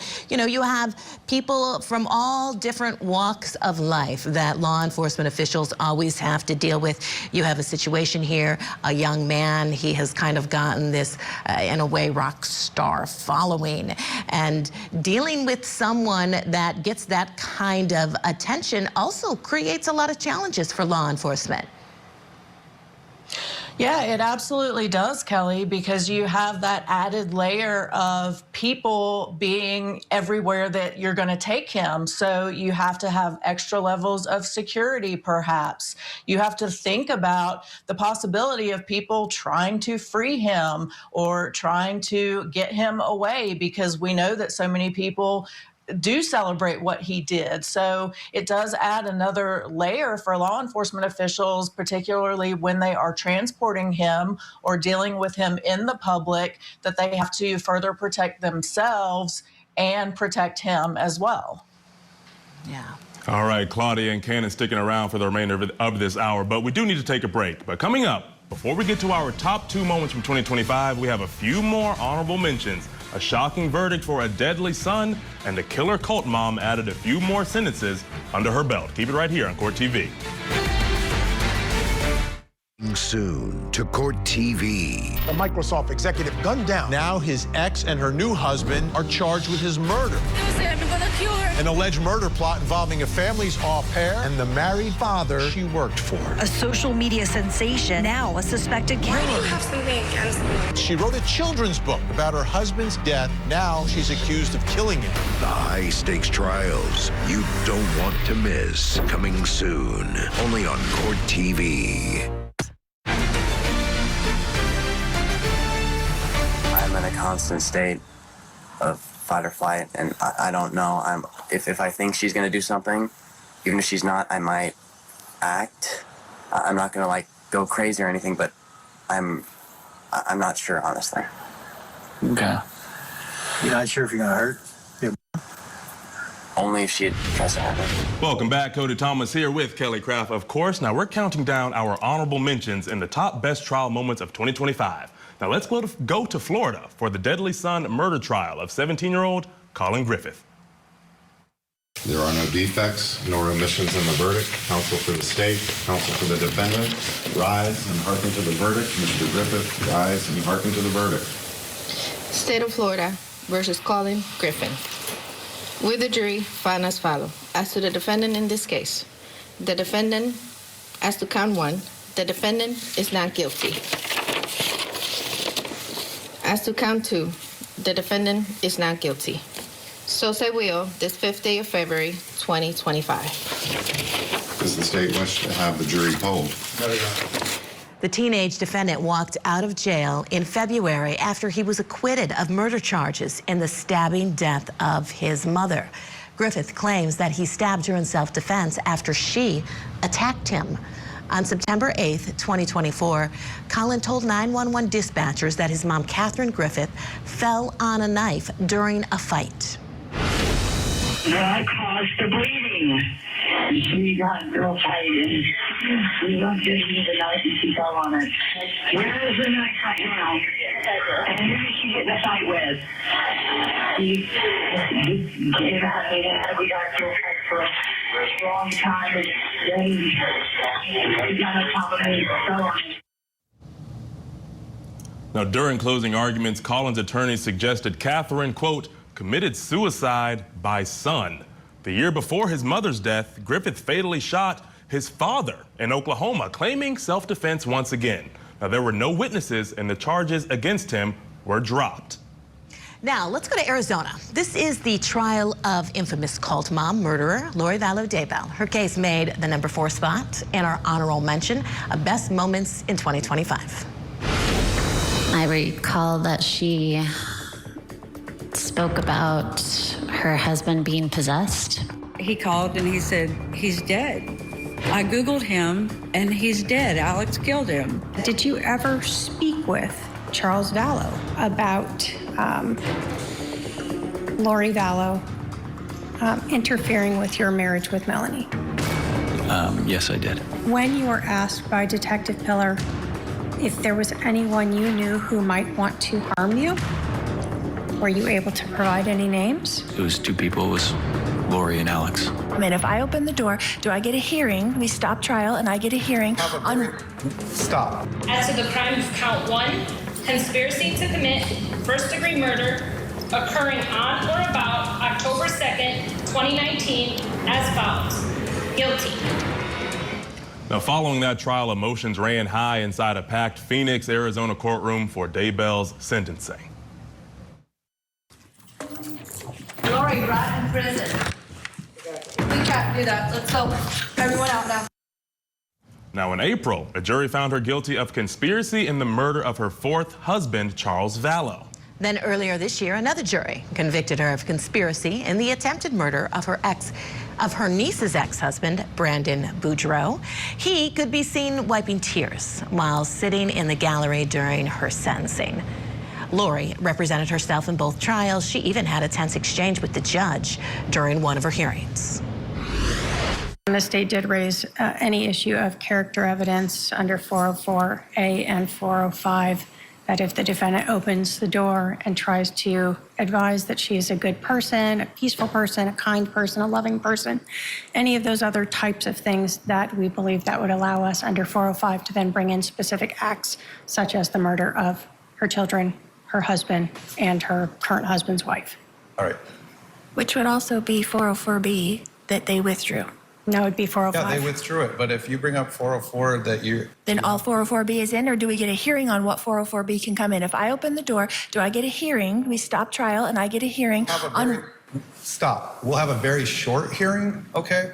If you're going to introduce how you have great character and good character, we're going to have a short hearing on what evidence that they can bring in to rebut that character, which could include being convicted of 4 murders. So and would you talk to your advisory counsel during the break. And you don't need to yell at me either. I'm at you, okay? Yeah, you are, and you do not need to talk to me that way. I'm very courteous. I'm very courteous to you. No, you have been nothing near courteous to me during the course of these proceedings. Talk with your advisory counsel about the rest of your cross. We're going to resume in 15 minutes. All right.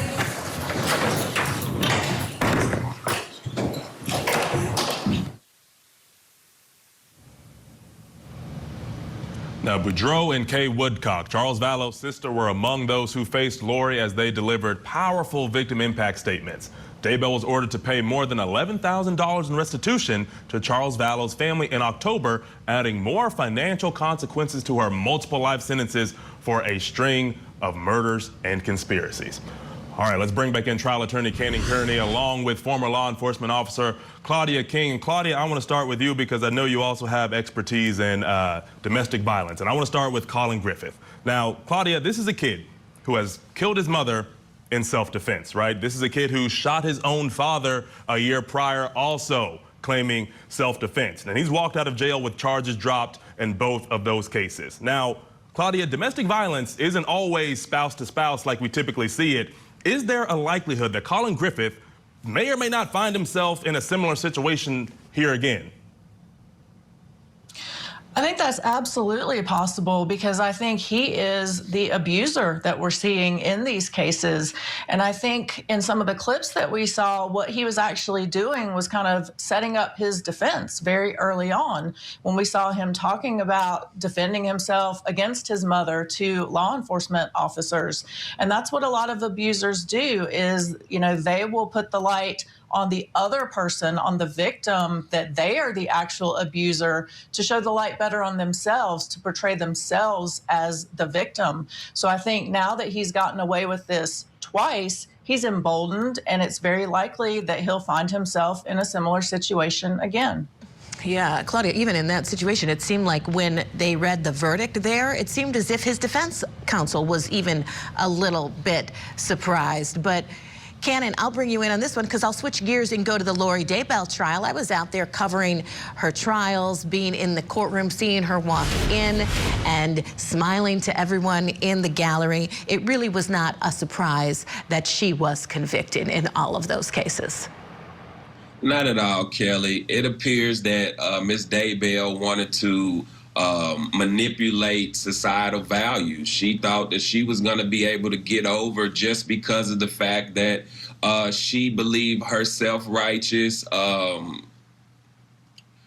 ability to have religion or her self-righteous ability to be a family woman to her new husband was reason enough for her to go about killing people. Well, unfortunately, most people in society, the reasonable person that everybody knows of in the courtroom, isn't going to believe that. So it's clear that the judge was frustrated with her. I'm sure the jury was wondering why they were still having to hear her even try to come about this without taking some type of plea. So, yeah, she got exactly what everyone knew she was going to get, which was the max sentence. And Claudia, I kind of want to piggyback off of that. You know, we just heard Kelly talk about how, you know, Lori walked in all smiles. It's as if she, you know, she represented herself in both of those Arizona trials. She walks in the courtroom as if she's smarter than everyone else, all smiles. She told various media outlets that these sentencings were not the end of everything.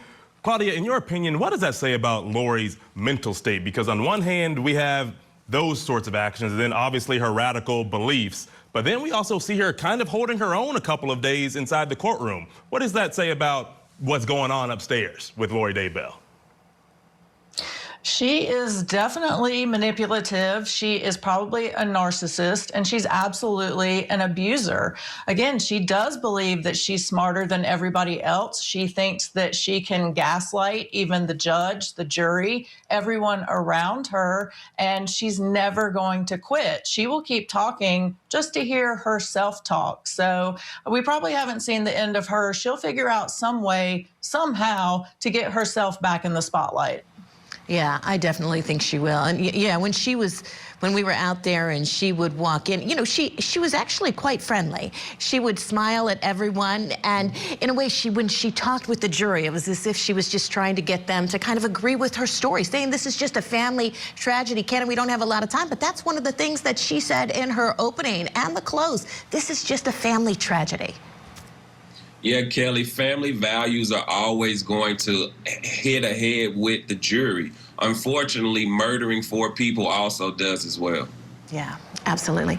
Kenan, thank you. Claudia, thank you. When we come back, we'll have our second best moment in 2025, including the assault trial of rapper A$AP Rocky. What this famous defendant did after the verdict was read that had many people talking. We're going to take a look back at that case right after the break.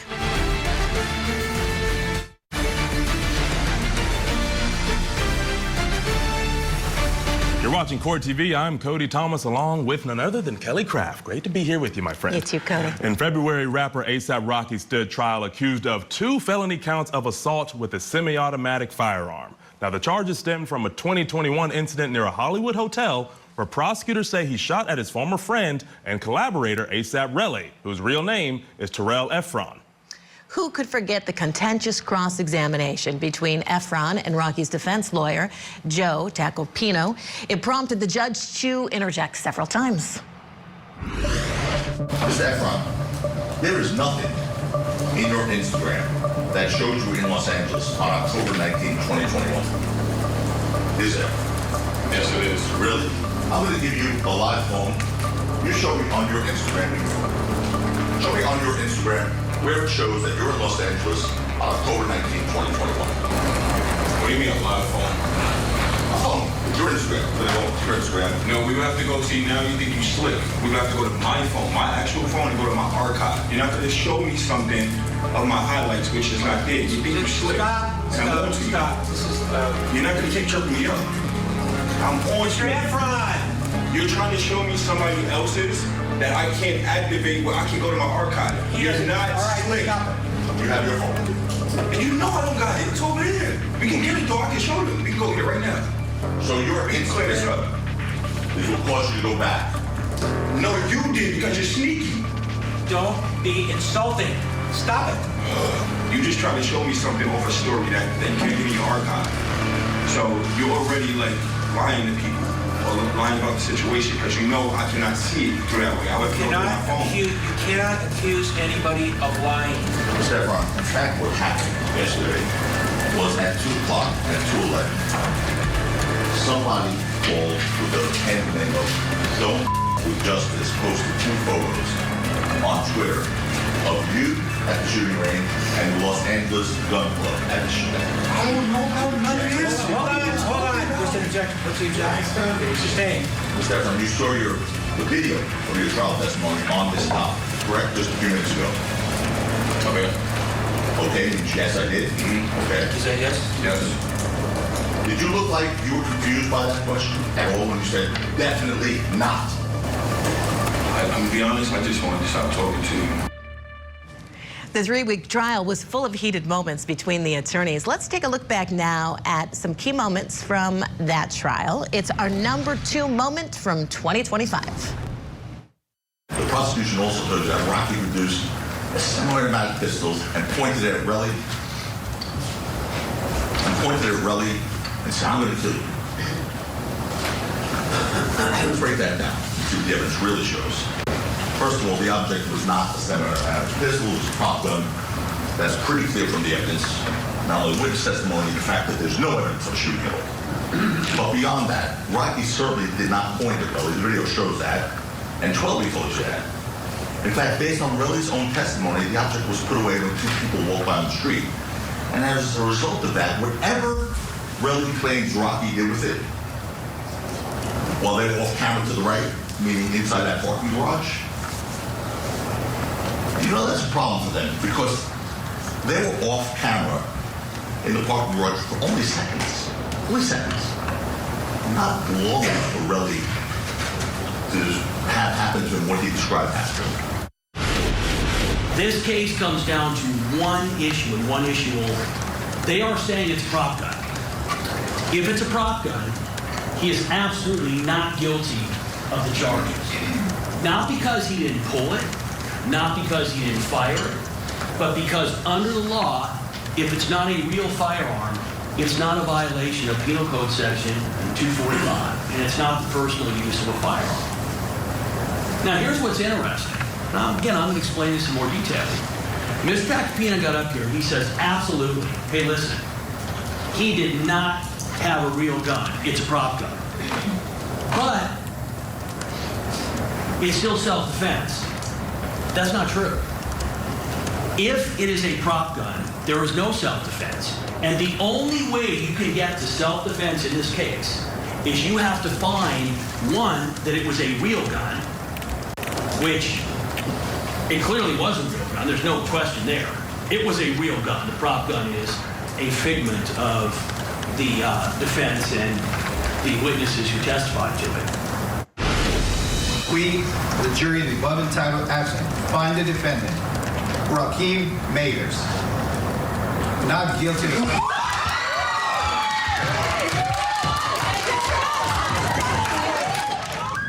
What a moment there, Kelly, right? Ultimately, the jury sided with the rapper who said he used a prop gun from a music video set, and they found him not guilty. Still with us, Cannon, Kearney, and Claudia King. Cannon, I'll start with you. I mean, those reactions, those outbursts in the courtroom, judges always say we don't want any reactions. I don't know if the judge said it in this situation, but boy, what a reaction there after that verdict came down. Definitely, Kelly. You would have thought in the background one of A$AP Rocky's song, Praise the Lord, was being played. But yes, it's very clear that he was ecstatic, that even he had some doubt that he may have been convicted. And so he wanted to show the one person in the world that had held his back, his wife, Rihanna, the love for the support that she provided. Is that normal? No, judges do not want their courtrooms to become circuses. Bailiffs will lock you up and hem you up really quick, but it was understood that the magnitude of this situation was one in which Mr. Rocky needed to get a little favor for his outburst. Yeah, definitely. And I just want to say really quickly, and obviously these outbursts, because we've been playing them over and over, they were helpful for our collage of things because they've really made for great TV and great moments for 2025. It gives us something to talk about, right? Yes. and Claudia, you know, A$AP walking out of court. He's been acquitted of these charges, and I have to admittedly say, if I was diving into Rihanna's arms, I'd be pretty electrified too, being found not guilty. But I want to ask, what do you think, Claudia, was the pivotal moment that turned this case in his favor? Because for me, and I was just telling Kelly this a couple minutes ago, it was when we saw A$AP release what he claimed to be his injuries from this gunshot, and they just looked like little scrapes on his knuckles. It looked like he could have just raked his knuckles across the concrete. And I saw that and I was like, 9mm might do a little bit more damage than a couple of scrapes on his knuckles. What was the pivotal moment for you? Yeah, first I want to say if you are diving into Rihanna's arms, then we might see another charge on A$AP Rocky, so let's not do that. I totally agree with you, though. That was the pivotal moment for me, is looking at these alleged injuries and then just kind of his testimony as a whole. Relly just did not come through. He did not appear to be credible. His story was kind of all over the place. The injuries were non-existent. And I think his testimony as a whole is what led to that not guilty verdict. Yeah, I definitely think so, too. I mean, credibility, Cannon. I mean, it's important during trials, and if a jury doesn't find somebody credible, then, you know, that's a problem. Oh, 100%. And you could just see from the back and forth that he was doing with the defense that he wasn't giving himself any ability to have a leg up in this situation. Essentially, the jury saw him just probably in the same light as they saw the defendant. And that's never going to get you the actual, that's never going to get you the verdict that you're looking for the prosecution. Yeah. And Claudia, you know, with celebrity trials, whether it's A$AP Rocky, whether it's Diddy that we saw earlier this year, there's an element of celebrity that is in the room. Now, we know juries are supposed to be impartial, but I think there's still something to say for a normal person breathing the same air as a celebrity they've seen on TV and in the magazines for the first time ever. Do you think that played any sort of role in this verdict at all on behalf of the jury? I don't think it did just because of what we saw from Relly. I mean, that did it on its own. But I think you're right. You know, you do often think that celebrities kind of will have a little bit of a leg up automatically when they step into the courtroom. But here, I just think Relly did such a poor job that that wasn't even a factor. Absolutely. Speaking of Diddy, Diddy maybe isn't even on the list of our top trials. Yeah, surprising, right? That's a surprising At least an one. honorable mention, right? Coming up, our #1 moment from 2025. Now, you might have already guessed it, but what part of Bryan Kohberger's case edged out all the others as our top moment in court TV in 2025? Stay with us to find out which specific moment from this high-profile case claimed the top spot. This week. Get your day started with an in-depth look at the country's most captivating trials and the biggest cases that are trending in true crime. Opening statements with Julie Grant. Mornings at 8, 7 Central on Court TV. Jack Kevorkian killed by injecting him with drugs. Have you ever desired that a patient die? Never. Michigan versus Dr. Jack Kevorkian. The trials of Dr. Death. Weekdays at 2 Eastern on Court TV. Legendary Trials.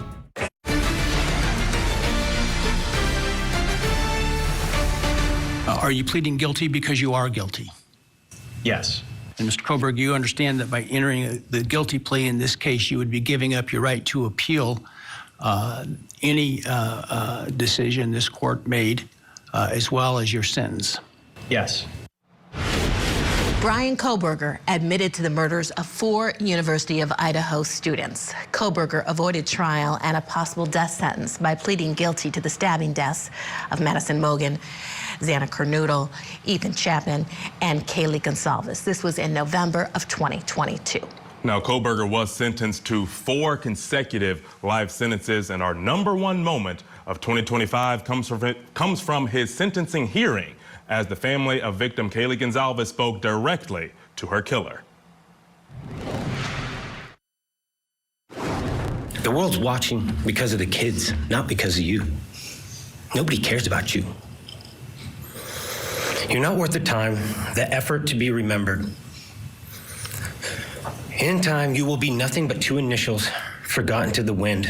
No visitors, nothing more than initials on an otherwise unmarked tombstone. From this moment, we will forget you. We want to all leave in closing. One last thing. You picked the wrong family, and we're laughing at you on your trip to the pen. That will be today or tomorrow.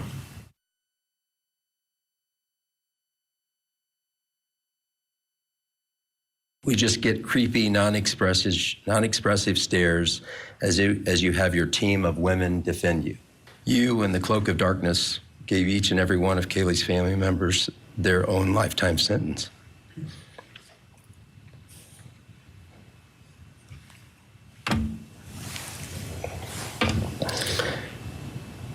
You, in the cloak of darkness, also took our Maddie Mae from all of us. She was so genuine, caring, polite. She was part of our family. You came in, harmed our children that were younger women than you in their own beds. You're nothing, you're a coward. It's not right that you have received life. I pray that you meet your end in the cloak of darkness, burn in hell. Don't ever try to convince yourself you mattered just because someone finally said your name out loud. I see through you. You want the truth? Here's the one you'll hate the most. If you hadn't attacked them in their sleep, in the middle of the night, like a pedophile, Kaylee would have kicked your ass. Thank you. Thank you.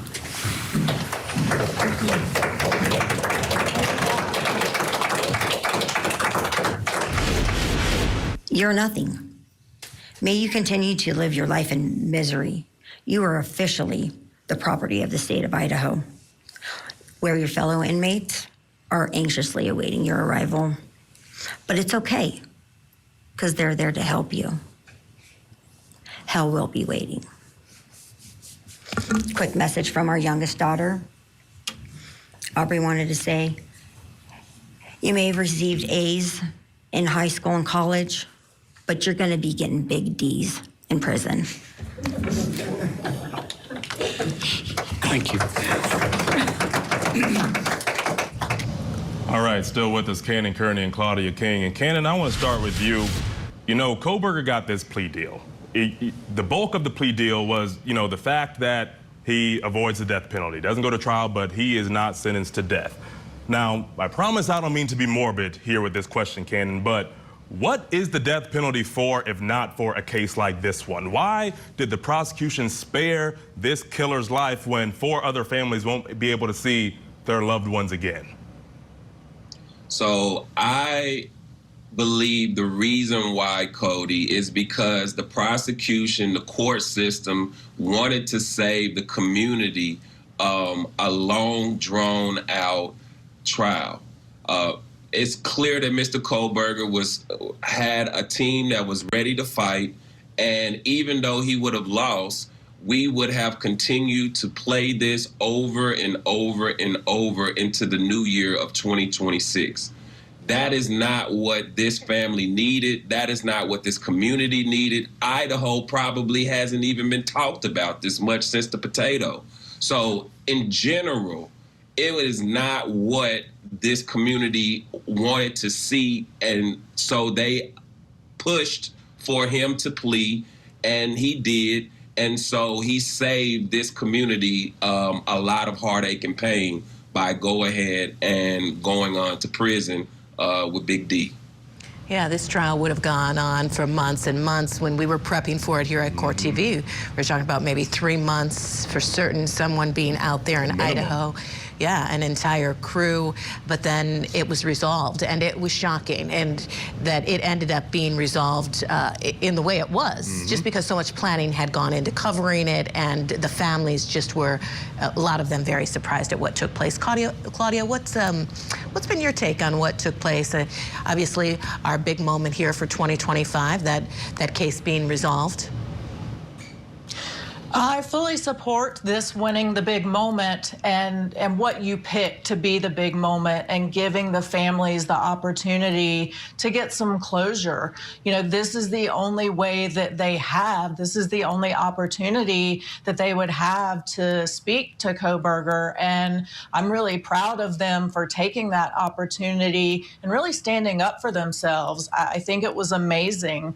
I know that some people had issues with a few of the things that were said, but these people suffered the worst tragedy imaginable. So I think that we can give them a little grace in what they said to him. And honestly, you know, I was hoping for the death penalty as well, but we have heard from Bryan Kohberger and him complaining about the bananas and the people yelling at him. So it sounds like he is suffering a fate worse than death right now, and that's all we could really hope for. And Cannon, you know, I kind of want to piggyback off of that. That was kind of leading into my next question, what Claudia was just mentioning there. He won't be seeing the light of day anymore. We've heard, like Claudia was mentioning, those numerous complaints about life behind bars. It's as if he's likely living in a living hell right now. Do you think this is, in a way, justice for these families? It's justice as best as possible. The American system is not one where everybody's going to be happy with the verdict, but this is one in which prison justice also is something that could be served. And we heard that from one of the family members. Prisoners don't like individuals who mess with children or kids.